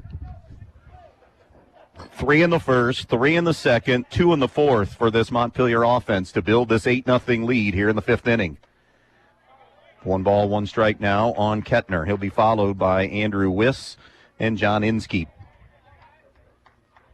The next offering, swung on, chopper toward first. It'll be gloved by Sharps. He says he'll take it himself and does for the first out of the inning.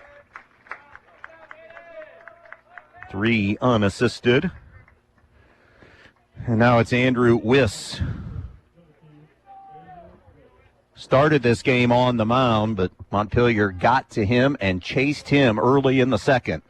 He's now the shortstop for the Wildcats in this one. And he slices one foul down off the fence running down the left field line, 0-1. 8 runs on 8 hits for Montpelier in this game. Plus, they've been hit a handful of times and drawn some walks as well. Pitch low and in. 1-1 now on Wiss. No runs on 4 hits for Minster. 2 of the 4 have come off the bat of Jace Hemmelgarn. Kaler has an infield single, and Bear has an infield single. The 1-1 up and in, 2-1 now.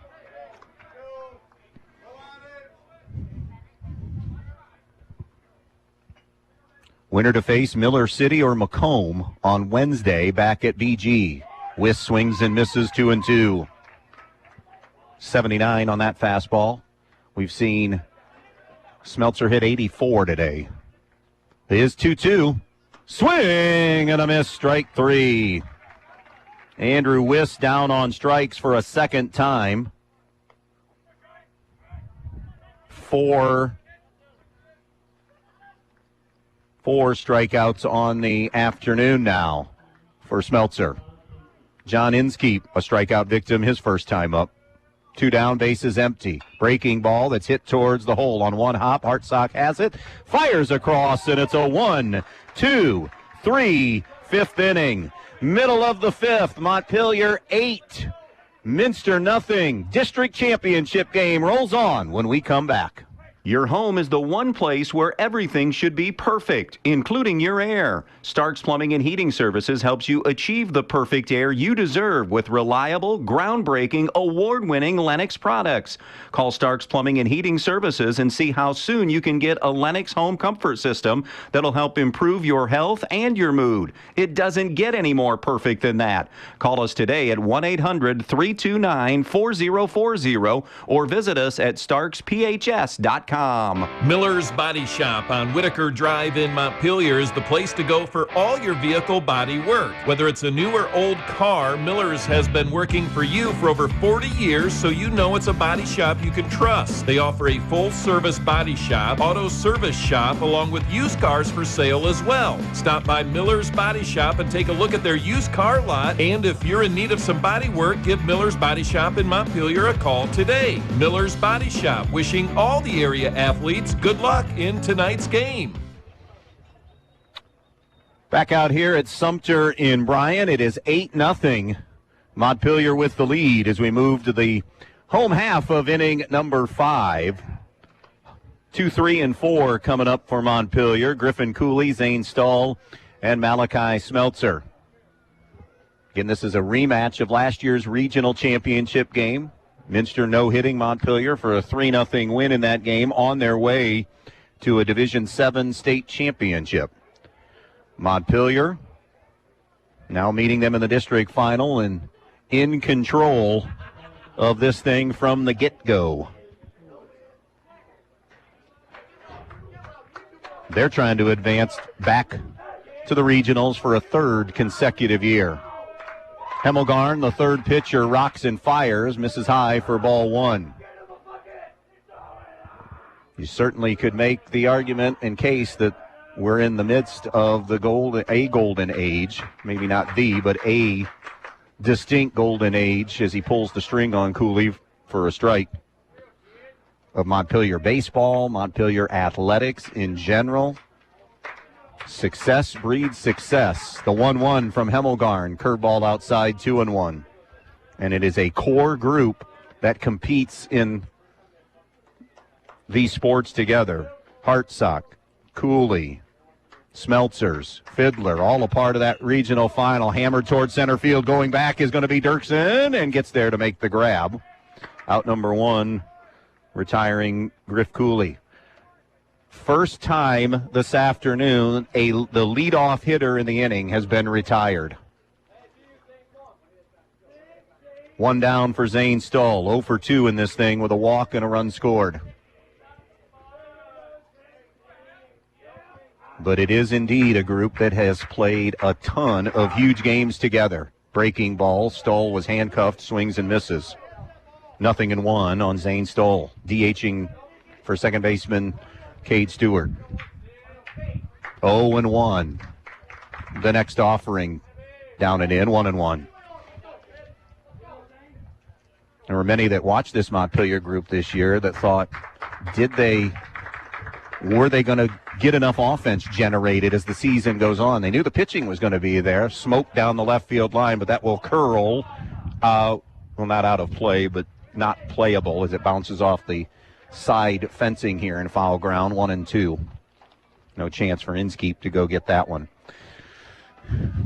Some factors, though, in this, that basketball success, and a lot of those kids that played basketball, they go all the way to the regional final before losing to Kalida. So they weren't involved with the baseball kids that didn't play basketball. 1-2 from Hemmelgarn. Goes sidearm delivery, misses inside 2-2. So they weren't in cages. They weren't doing any of that yet. And then there was a senior trip that was planned and taken kind of early in the baseball season. 2-2 delivery. Curveball, ground ball. That's going to be a fair ball. Good diving effort by Keener, but it hopped over his glove, and it'll be a long single for Zane Stahl, his first hit of the game, as Inskeep came over to cut it off on the line. A one-out single for Zane Stahl, and I think they're going to run for him. And it'll be Cade Stewart who will run in that position for Stahl. The game-ending, 5-inning game-ending run is at the plate in Malachi Smeltzer. 9th hit of the game for Montpelier. So, with all that said, and then you run through, every team runs through it. You can get hot, you get cold spots, you play in terrible weather, not conducive to much offense at all. And then you had some kids that just were not performing up to their abilities and their expectations. Not now. Offense is in a great place here in this district final. Squaring is Smeltzer, takes it back. Or did he bunt? It did. He bunted it. Okay, bunted it foul. It was off the end of the bat. He was trying to yank it back, but ricocheted off the end and fouled off for strike one. It has gone final. Leipzig shut out Edgerton 10-0 in 6 innings. So a run rule win for Leipzig. They advance to the regionals after pulling a bit of a minor upset, eliminating Kalida in the district semis, and now a timeout in the box.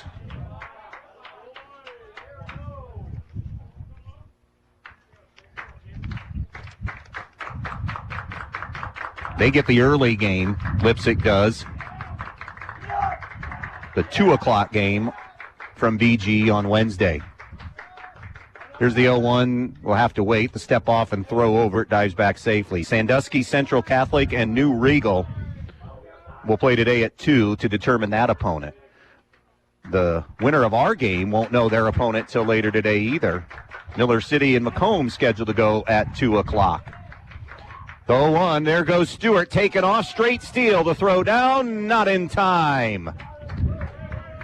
So Stewart is into scoring position now. By the way, Malachi Smeltzer, a double, a single, and a successful squeeze bunt. He has 2 RBIs in this game.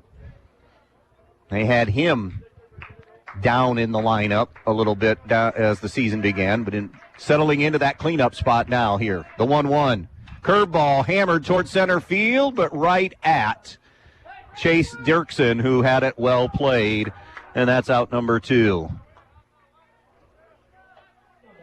So 2 gone, and it's Kenneth Smeltzer now. He has been on base 3 times in this game, but does not have that official at-bat yet. Plate appearance, a walk and 2 hit by pitches, and 2 runs scored. Takes a curveball for a strike. 0-1 on Kenneth Smeltzer. Montpelier 8, Minster 0. Bottom of the 5th inning. Here in Bryan. Gorgeous Saturday afternoon, and even more gorgeous if you're a Montpelier fan. Here's the 0-1. Strike 2 on the inside corner. Changing the arm angle again, does Hemmelgarn. Or did they call that a ball? Beg your pardon. No, it is 0-2. Okay. 0-2 here on Smeltzer. Hemmelgarn will do that, changing the arm angle. He comes set at the belt. Stewart gets his lead at second. The pitch. Up and in, and almost hit him. Stewart on the run, and he's meat. Stewart got a little bit of a late jump and is caught stealing to end the inning. Just the second time in this game Montpelier has not scored. We have 5 innings in the books. Montpelier 8, Minster 0. Back in just a moment.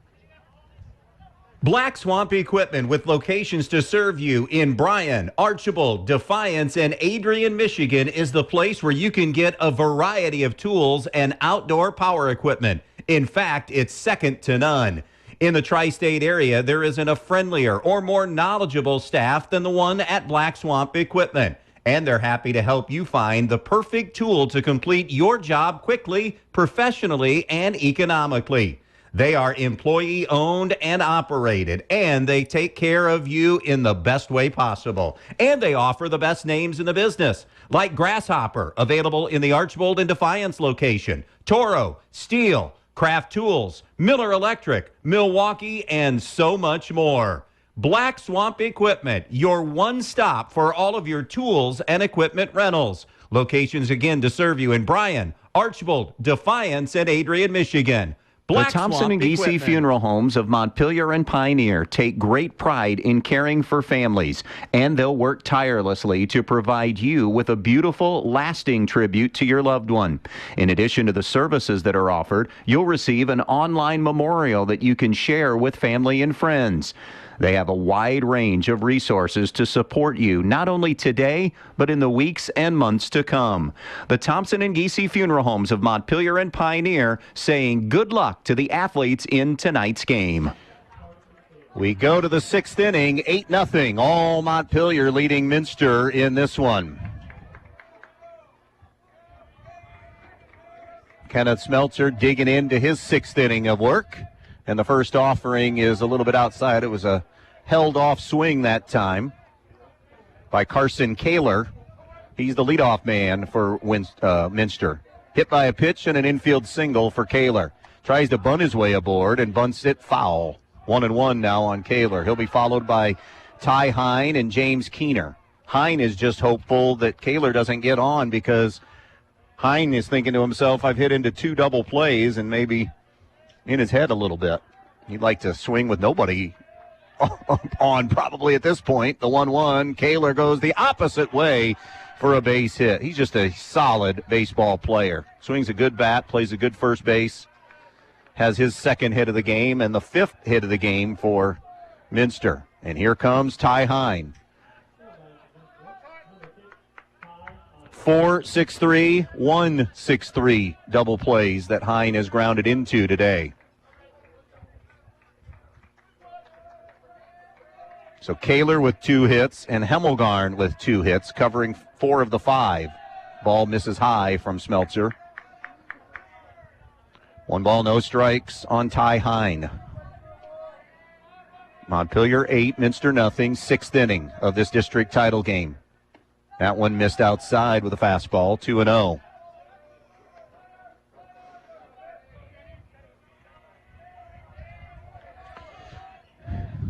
This is the first tournament game Montpelier has played in the 6th inning. First 2 finishing 11-zip and 10-0 and 5. That's fouled out of play by Hine. 2 balls and a strike on the Minster catcher.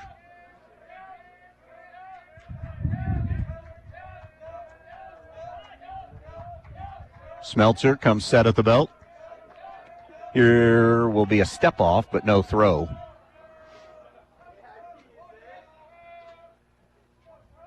Now Smeltzer ready to deal. Comes home. Hine takes a little bit high. Ball 3. 3 balls and 1 strike on Ty Hine.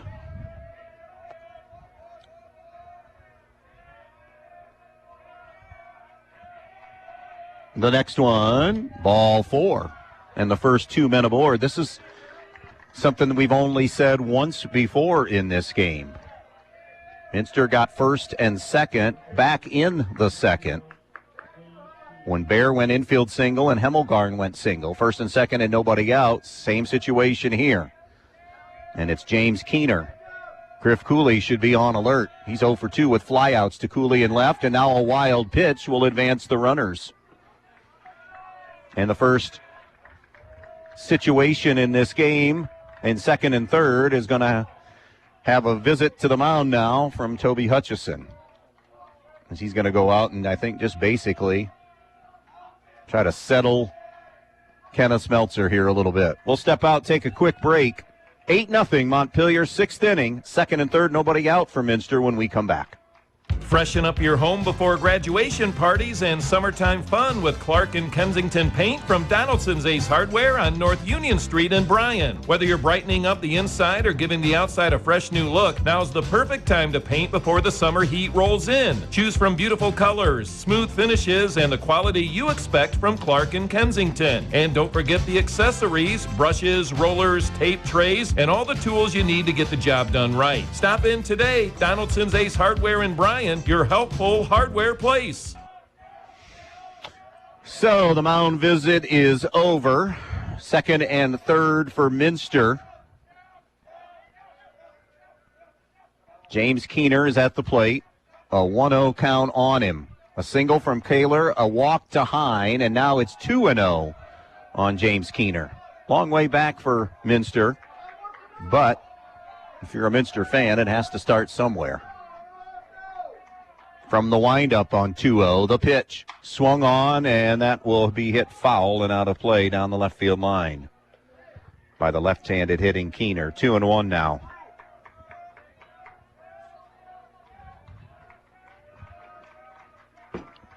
The pitch just missed outside. 3-1. Montpelier's 16-inning postseason scoreless streak on the line here in this sixth inning. The 3-1 delivery. Swung on, and a line shot caught by Stewart. Runners are back safely. So the line out to second is out number one. Reese Bear 1 for 2 in this game with an infield single.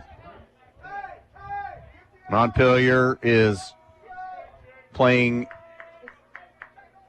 up on the corners and playing normal depth up the middle. They'll exchange an out for a run. Swung on, popped up, foul territory. Staler comes over and runs out of real estate.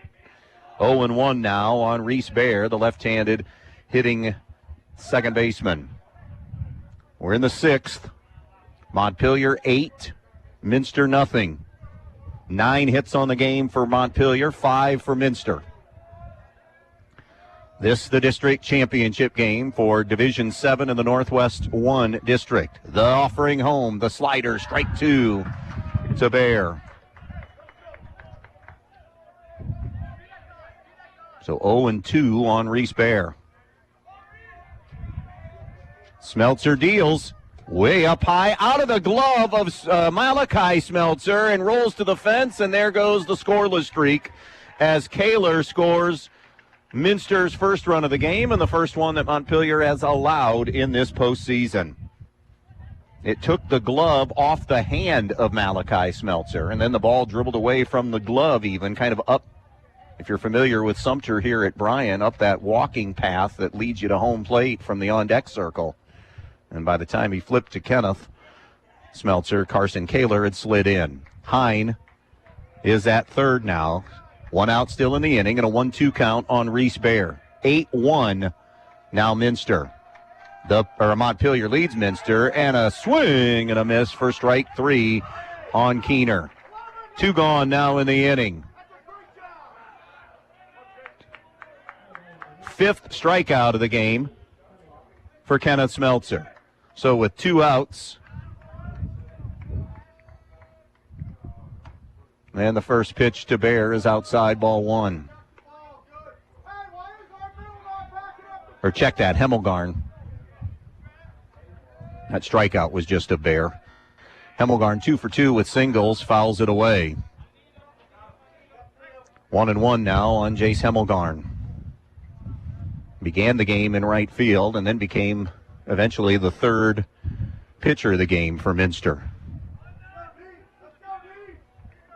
8-1 Montpelier. Runner on third, 2 down in the 6th for Minster. Righty-lefty matchup here. Kenneth Smeltzer, the long stare in. And the 1-1. Breaking pitch inside, ball 2. 2 balls and a strike.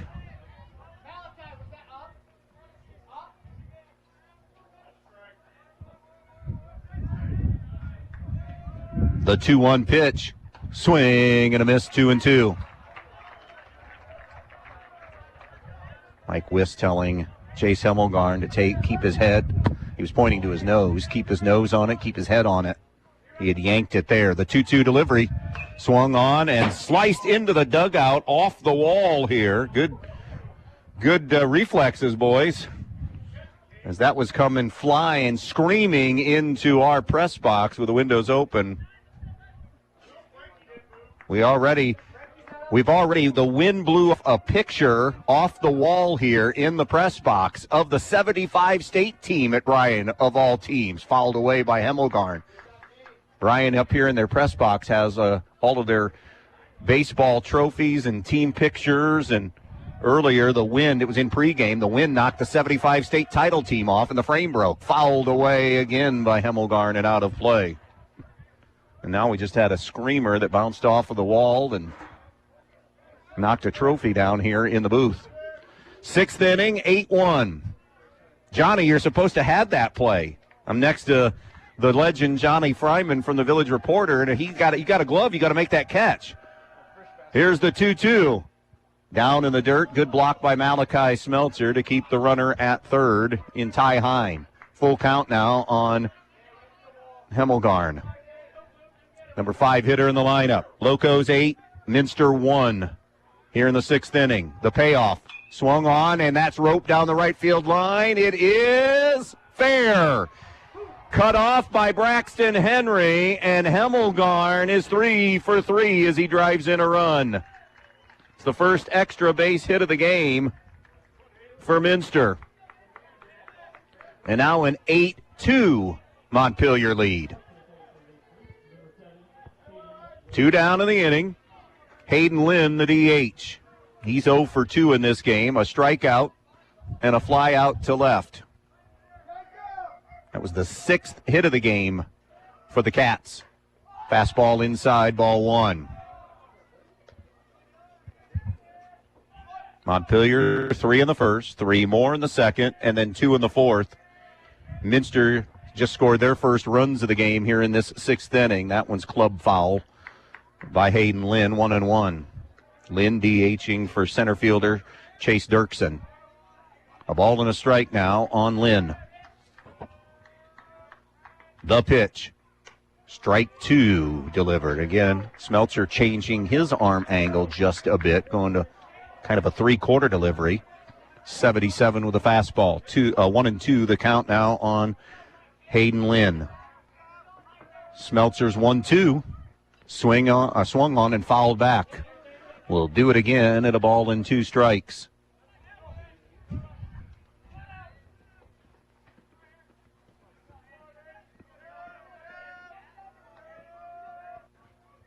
Smeltzer on and now off the rubber. 1-2. Hemmelgarn is at second. 3-hit afternoon for Hemmelgarn. The 1-2 delivery just missed away. 2-2.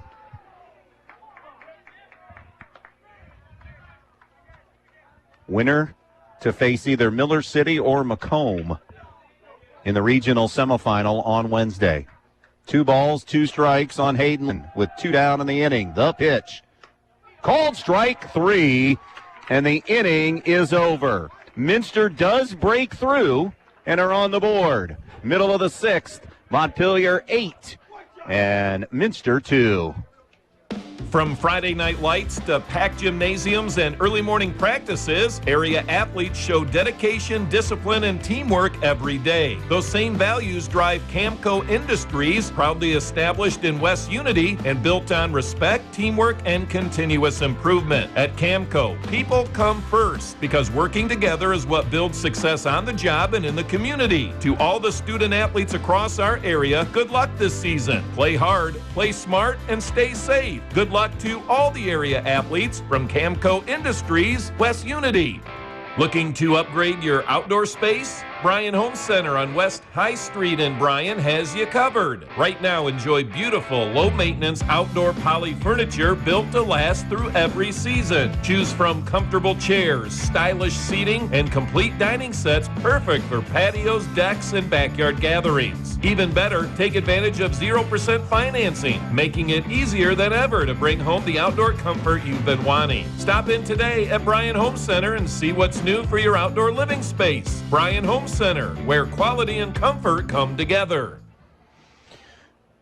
Bottom of the sixth inning coming up here from Sumter Field in Bryan, where Montpelier is in control. They have been in control basically since after inning 2. Had a 6-0 lead after 2, extended it to 8-0 through 4. And now it is an 8-2 game, Montpelier, moving to the bottom half of the 6th inning. Locos will be still having Kenneth Smeltzer at the plate. Remember, Cade Stewart was thrown out trying to swipe third with Smeltzer at the plate. So it's Kenneth Smeltzer, Jackson Staylor, and Hayden Sharps to face Hemmelgarn here in the 6th. Montpelier looking for any and all insurance. Any baseball coach will tell you can never, ever, ever have enough runs. Strike 1 on Kenneth Smeltzer. Again, walked and has been hit by a pitch then on his on number 2 and number 3 at bats. The 0-1. Curveball away, 1-1. Locos 16-6, Minster 17-8 when the day began. I think the biggest thing for Montpelier has been the approach, the 1-1 up at the eyes. They did not come into this thinking, here comes the mighty Mac again. They came in extremely confident from the beginning and have played and surged as this game's gone on. Swing and a miss, strike 2 on Smeltzer. Eliminated in the Elite 8 last year by these Cats, who went on to win their 4th state title. 2-2, and now Kenneth Smeltzer asks for and is granted time by plate umpire Bob Morton, former head baseball coach at Eden, guided the Bombers to the Final Four back in '99 as a coach. The 2-2, ball 3, fastball high and in. 8 runs on 9 hits for Montpelier, 2 runs on 6 hits for Minster. The payoff from Hemmelgarn. Swung on, fouled away by Kenneth Smeltzer. We'll do it again at 3-2.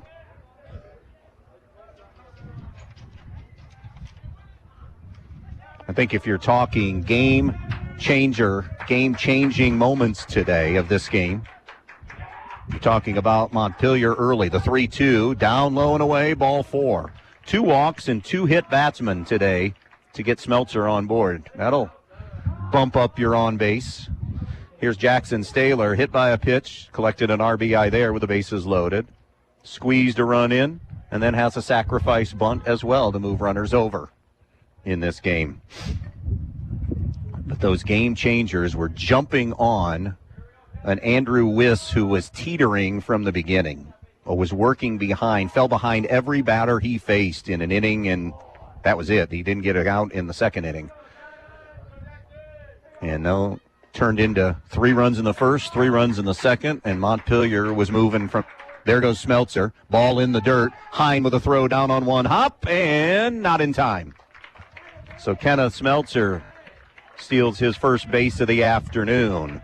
So any game-changing performances are brought to you by the Farmers and Merchant State Bank. Discover the money-saving benefits of a new kind of checking account. With a bundler by F&M, you can save money on the things you're already paying for while still getting all the benefits and features you deserve. The 1-0, down low, ball 2, and it skips away. The wild pitch moves Smeltzer to third. Think of it as your financial playbook, packed with exclusive benefits and savings right at your fingertips. Don't get sidelined. Score big today with a bundler at your local F&M or fm.bank. Member FDIC. Runner on third for Montpelier. Nobody out in the bottom of the 6th inning. Locos leading it 8-2 over Minster. Staylor at the plate. The left side of the infield is in. The right side is back. That is skied down the first baseline in foul territory. Kaler going over makes the grab near the fence for the first out as Staylor will foul out. 1 down in the inning, and it's Hayden Sharps up now. Sharps is 1 for 2 with a single and a walk. He has driven in 2 RBIs in this game. Walked with the bases loaded to score the run, and then an RBI single. I think this what's happening today is what Toby Hutchison envisioned with this Montpelier team all season. 3-quarter delivery misses wide for ball one, and that's a lengthy lineup. I mean, you got Sharps, who earlier in the year was hitting second, down in the 7 hole now, and has produced 2 runs today. The 1-0. Sharps takes a fastball in on the hands, 2-0.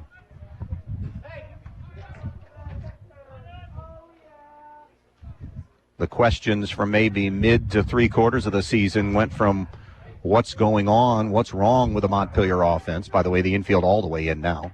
And that almost hit Sharps. It missed inside, ball 3. And now the question is, it's not really a question, it's more of a statement. There, that offense is.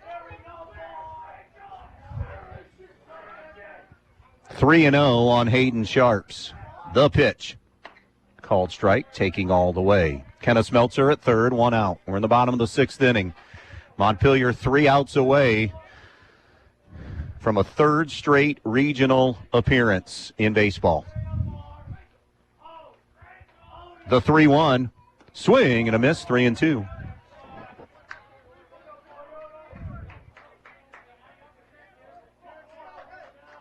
Three runs each in the 1st and 2nd, 2 in the 4th. Minster just scored their first 2 of the game in the top half of this 6th inning.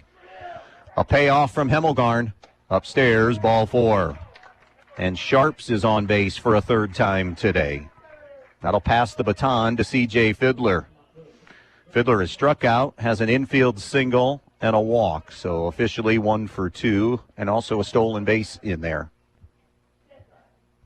They're on the corners now. They'll stay in. Runners are on the corners. They'll be in on the corners and about halfway up the middle here. CJ, the number 8 hitter. See if they get Sharp. Remember, Sharps has the hammy injury that he came back from. Will they send him in motion?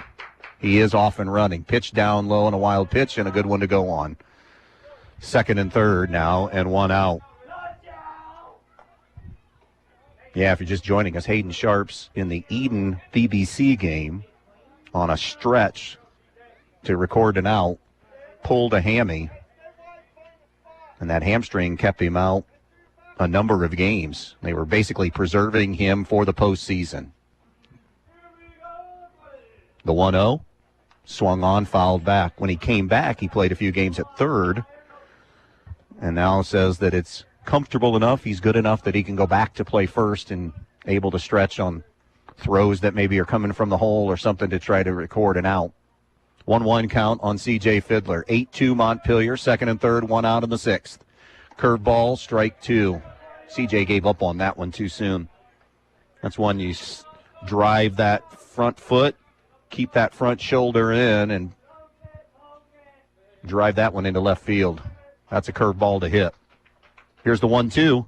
Swung on, ground ball up the middle. It's into center field for a base hit. Smeltzer will score, and they put the brakes on Sharps, and then, not knowing, and Toby Hutchison realized it at the last minute because it was juggled by Chase Dirksen in center field. They do get a run back. It's 9-2 as C.J. Fiddler collects his 2nd hit of the game, his 1st RBI of the game. Runners remain on the corners with still 1 out.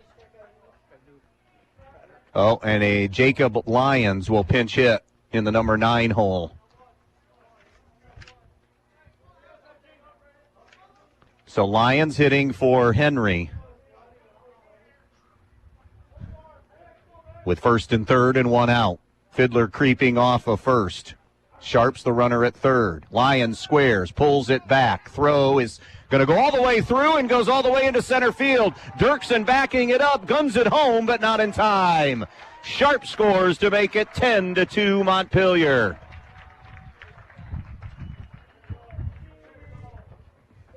First error committed there on the throw from catcher Ty Hine. So now Lyons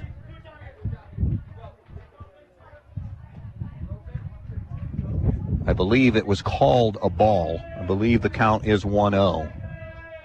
Runner on second, 10-2 Montpelier. Could they possibly end it here in the sixth? Still only one out in the inning. Swung on, ground ball. Off the hop, the shortstop, Wiss, throws from his back foot, not in time. Lions will beat it out. That'll be an infield single for Lions. Good job by Wiss to keep it in the infield. But now first and second and one out, and we're back to the top of the order, and Wesley Hartsock, who's 3 for 4 in this game. 2 doubles, a single, and 2 runs scored out of the leadoff spot.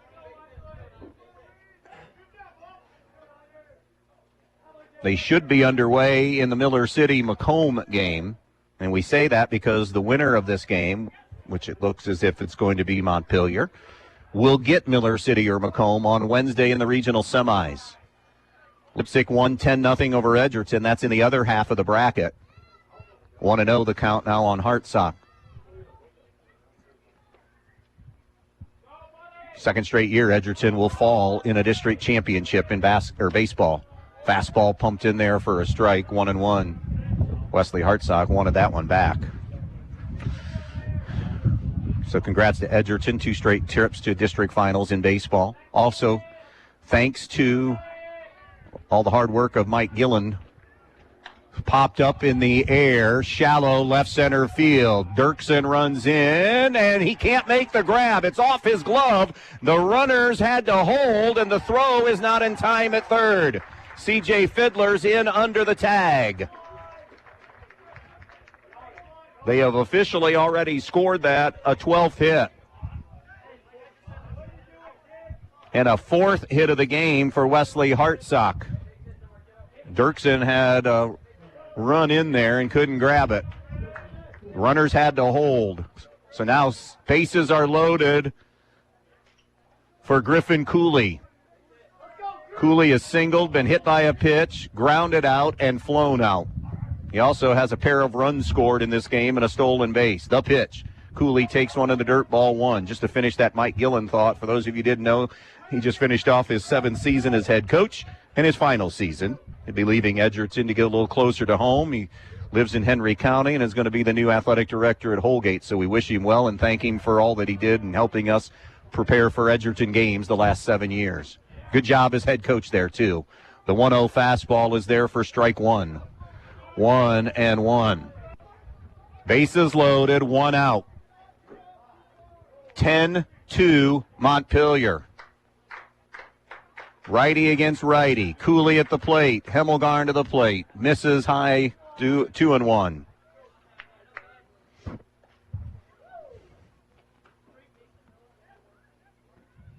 Third postseason game for Montpelier. All 3 games, they've scored double digits. The 2-1 swung on, skied on the infield. Shading the sun is Kaler, the first baseman. It's in fair territory, and he grabs it for out number 2. And now it'll be Zane Stull, who is re-entered, of course. Stewart ran for him. This is a second inning. Back in the 5th, Montpelier had runners on, up 8-0 then, and had chance to end it in 5, but couldn't come through. And now up 10-2 here in the bottom of the 6th with the bases loaded. And Stull at the plate. He's 1 for 3 with a single and a walk and a run scored. Hemmelgarn off speed in the dirt. Good backhand that time by the catcher Ty Hine.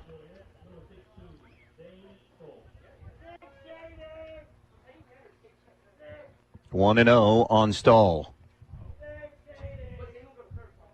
Coming set is Hemmelgarn. The pitch.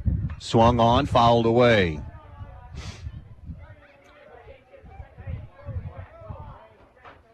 A ball and a strike on Zane Stull.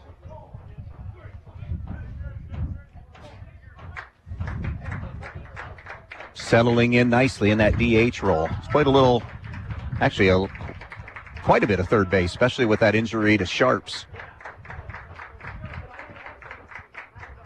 Here's the 1-1 coming up. 3-quarter delivery, and it's behind Stull. Goes all the way to the screen. Sliding in is Fiddler for run number 11 on that wild pitch. And it's 11-2 Montpelier. Runners on second and third and 2 outs. Base hit, wild pitch, ends this thing now. In 6. Who'd have guessed it? 1 seed versus the 2 seed. 11-2 Montpelier. Fastball fouled away by Stahl. And now a ball and 2 strikes on Zane Stahl. Again, it's Wednesday, Thursday for regionals. Weather looks pretty good this week coming up, too. If we would happen to deal with any rain, and it'd be like a Thursday, Friday pushback then. But now Wednesday, Thursday for regionals. And for Montpelier, trying to go back to back to back to regional baseball. Stahl digs in, a ball and 2 strikes on him. Jace Hemmelgarn stares in. Third pitcher of the afternoon for Minster. He comes set at the belt. And the 1-2. Swung on, ground ball, that'll be foul. We'll do it again at 1-2. Third 3 spot for Montpelier in this game. At least a 3 spot. If they get a 4, it's ball game. The 1-2. Swung on, hit into the air toward right center field. Kittner moving over toward the gap, has it, and the inning is over. This thing will go 7 after the fly out at time by Zane Stahl to right field. Last chance time for the defending state champs in Division VII in Minster as they trail 11-2 in this district final. We'll be back.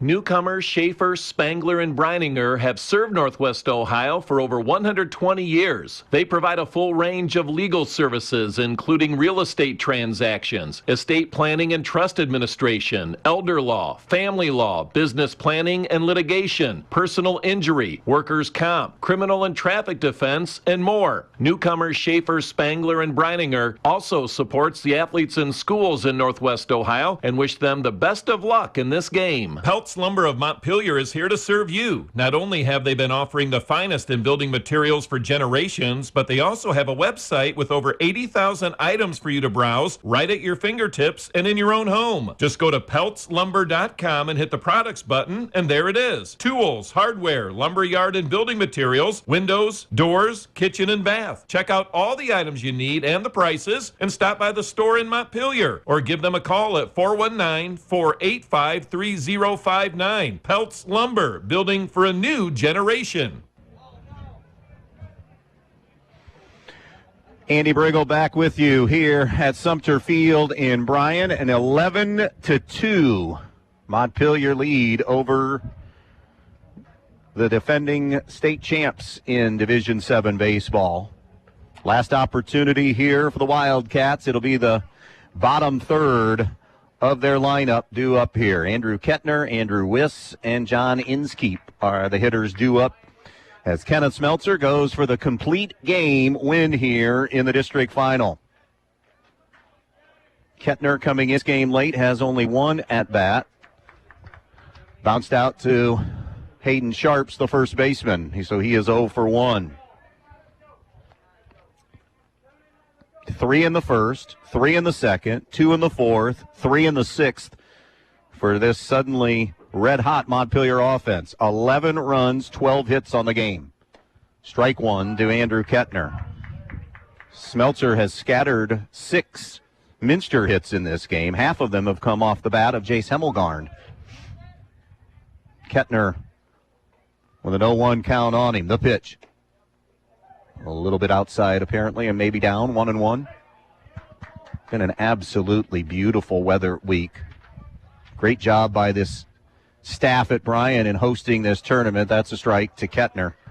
Field has looked spectacular. They do a great job with that. Hospitality has been wonderful, and there's a reason why they get and keep that district every year. Ball all just outside 2-2. They've done a fabulous job this week here with Division VII and did the same with softball. 2-2. Just missed outside again. 3-2 now on Kettner. Smeltzer working quickly. Stares in. Here's his 3-2. Swung on, fouled away by Andrew Kettner. Don't forget, later this afternoon, Cleveland and Boston continuing their series just after 4. Another 3-2. Called strike 3. Down goes Kettner on strikes, first out of this 7th inning.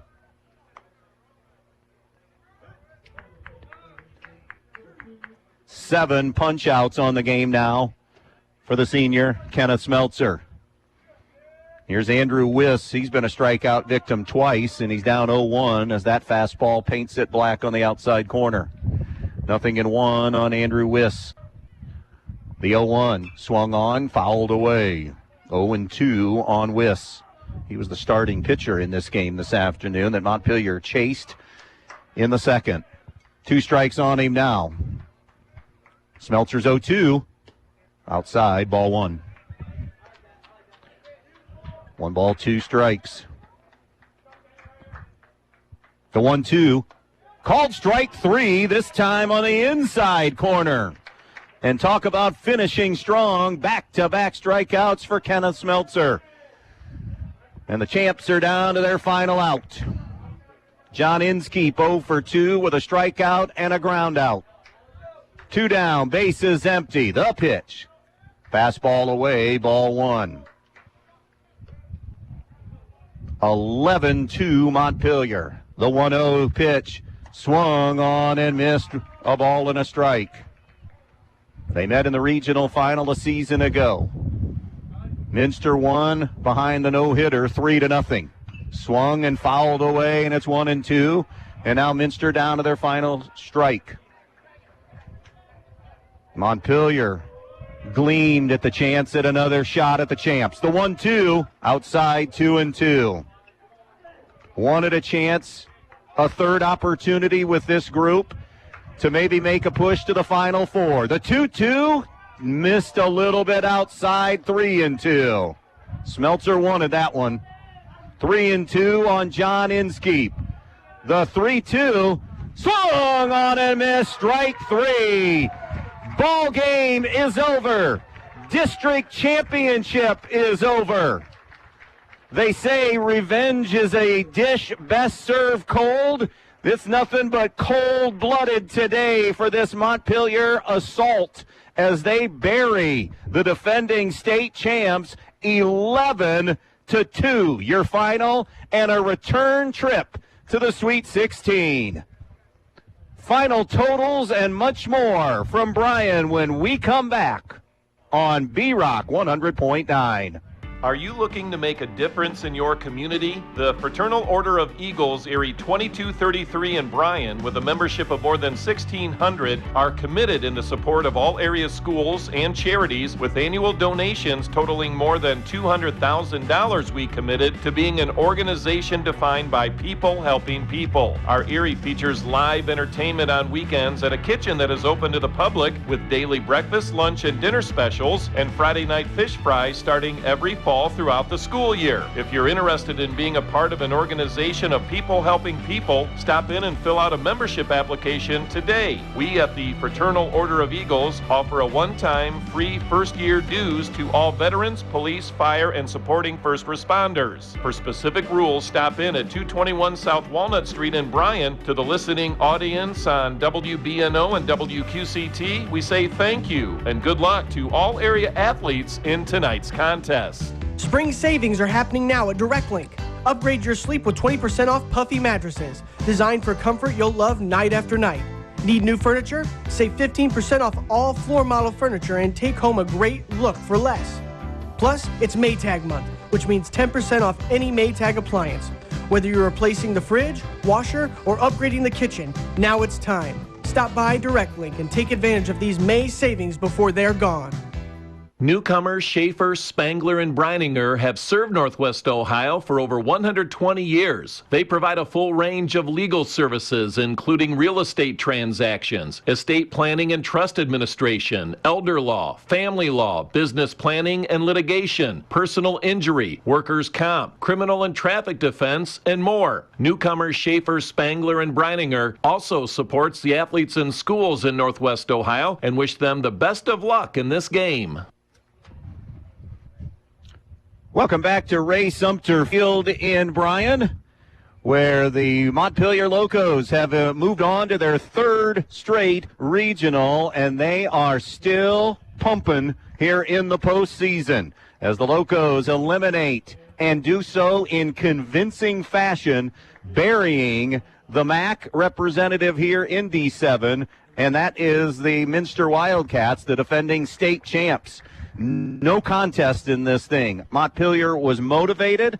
Montpelier executed pretty flawlessly today. I don't want to say completely without a flaw or two, because they did leave some runners on base. I mean, it's an 11-2 game, and folks, it could have been worse. But it is an offense that is rounding into form at the right time right now for this Locomotive team. And win number 17, a little bit sweeter. I know they wanted it last year. That would have gotten them to state, but they do avenge that 3-0 loss in the regional final by smoking Minster in the district final here today. 11 runs, 12 hits, no errors for this Montpelier team. 2 runs, 6 hits, and an error for Minster in this game. The winning pitcher, Kenneth Smeltzer, he goes 7. Gives up the 2 runs, scatters 6 hits, struck out 9, including striking out the side in the 7th inning. He walked only 1 and hit a batter in this game. The losing pitcher, Andrew Wiss, who was knocked out early in this thing in the 2nd inning of play. For Minster, of their 6 hits, 3 of them belong to Jace Hemmelgong, 2 singles and a double. Carson Kaler had 2 hits, both singles in this game. And then Reese Bear had the 6th hit. Montpelier scattered them throughout the lineup, and we talked earlier about how dangerous this really makes this Montpelier team when they lengthen the lineup like they have done and get this kind of production. Out of the leadoff spot, Wesley Hartsock ends up going 4 for 5 with 2 runs scored. Griffin Cooley scored a pair of runs. He had a single in this game. Zane Stoll had a single. Malachi Smeltzer, 2 hits, a double and a single, and then ended up squeezing a run in. Montpelier squeezed in 2 of their 11 runs today. Malachi Smeltzer, we just told you about Malachi. Kenneth Smeltzer was on base every time, hit by pitch twice and walked twice in this game. He scored 3 runs in this game, so production there.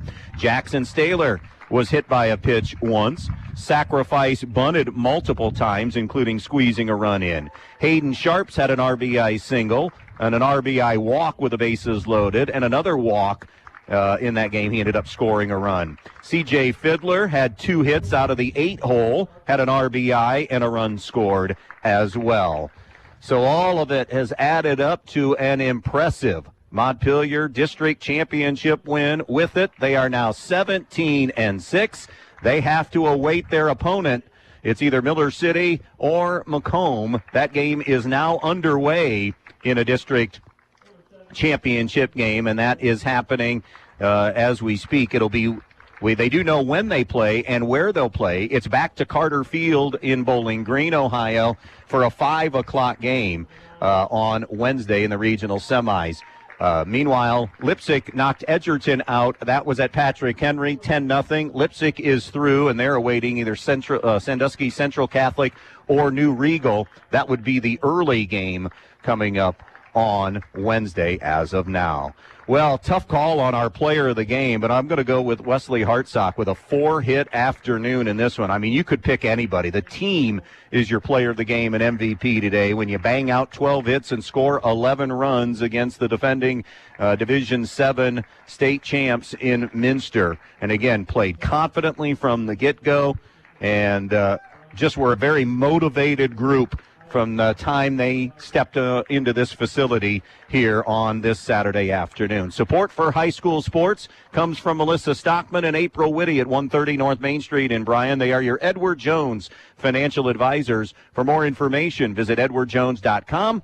Edward Jones, member SIPC. So for a 3rd straight year, June high school baseball coming your way. We know we're back at BG for the Sweet 16, Montpelier against an opponent that is still to be determined, but the golden age of Montpelier athletics right now, and baseball for sure in that mix continues as they go back to back to back to the regionals with another district championship win here today, and doing it in impressive fashion. Final score as we sign off from Sumter: Montpelier 11, Minster 2. We'll talk to you next month, next week, Wednesday afternoon from BG, and a trip to the Sweet 16 for these Locomotives. Have a great rest of your weekend. Don't forget Guards Red Sox coming up later this afternoon. More Rock Now, though, on a Saturday on B-Rock 100.9. So long, everybody.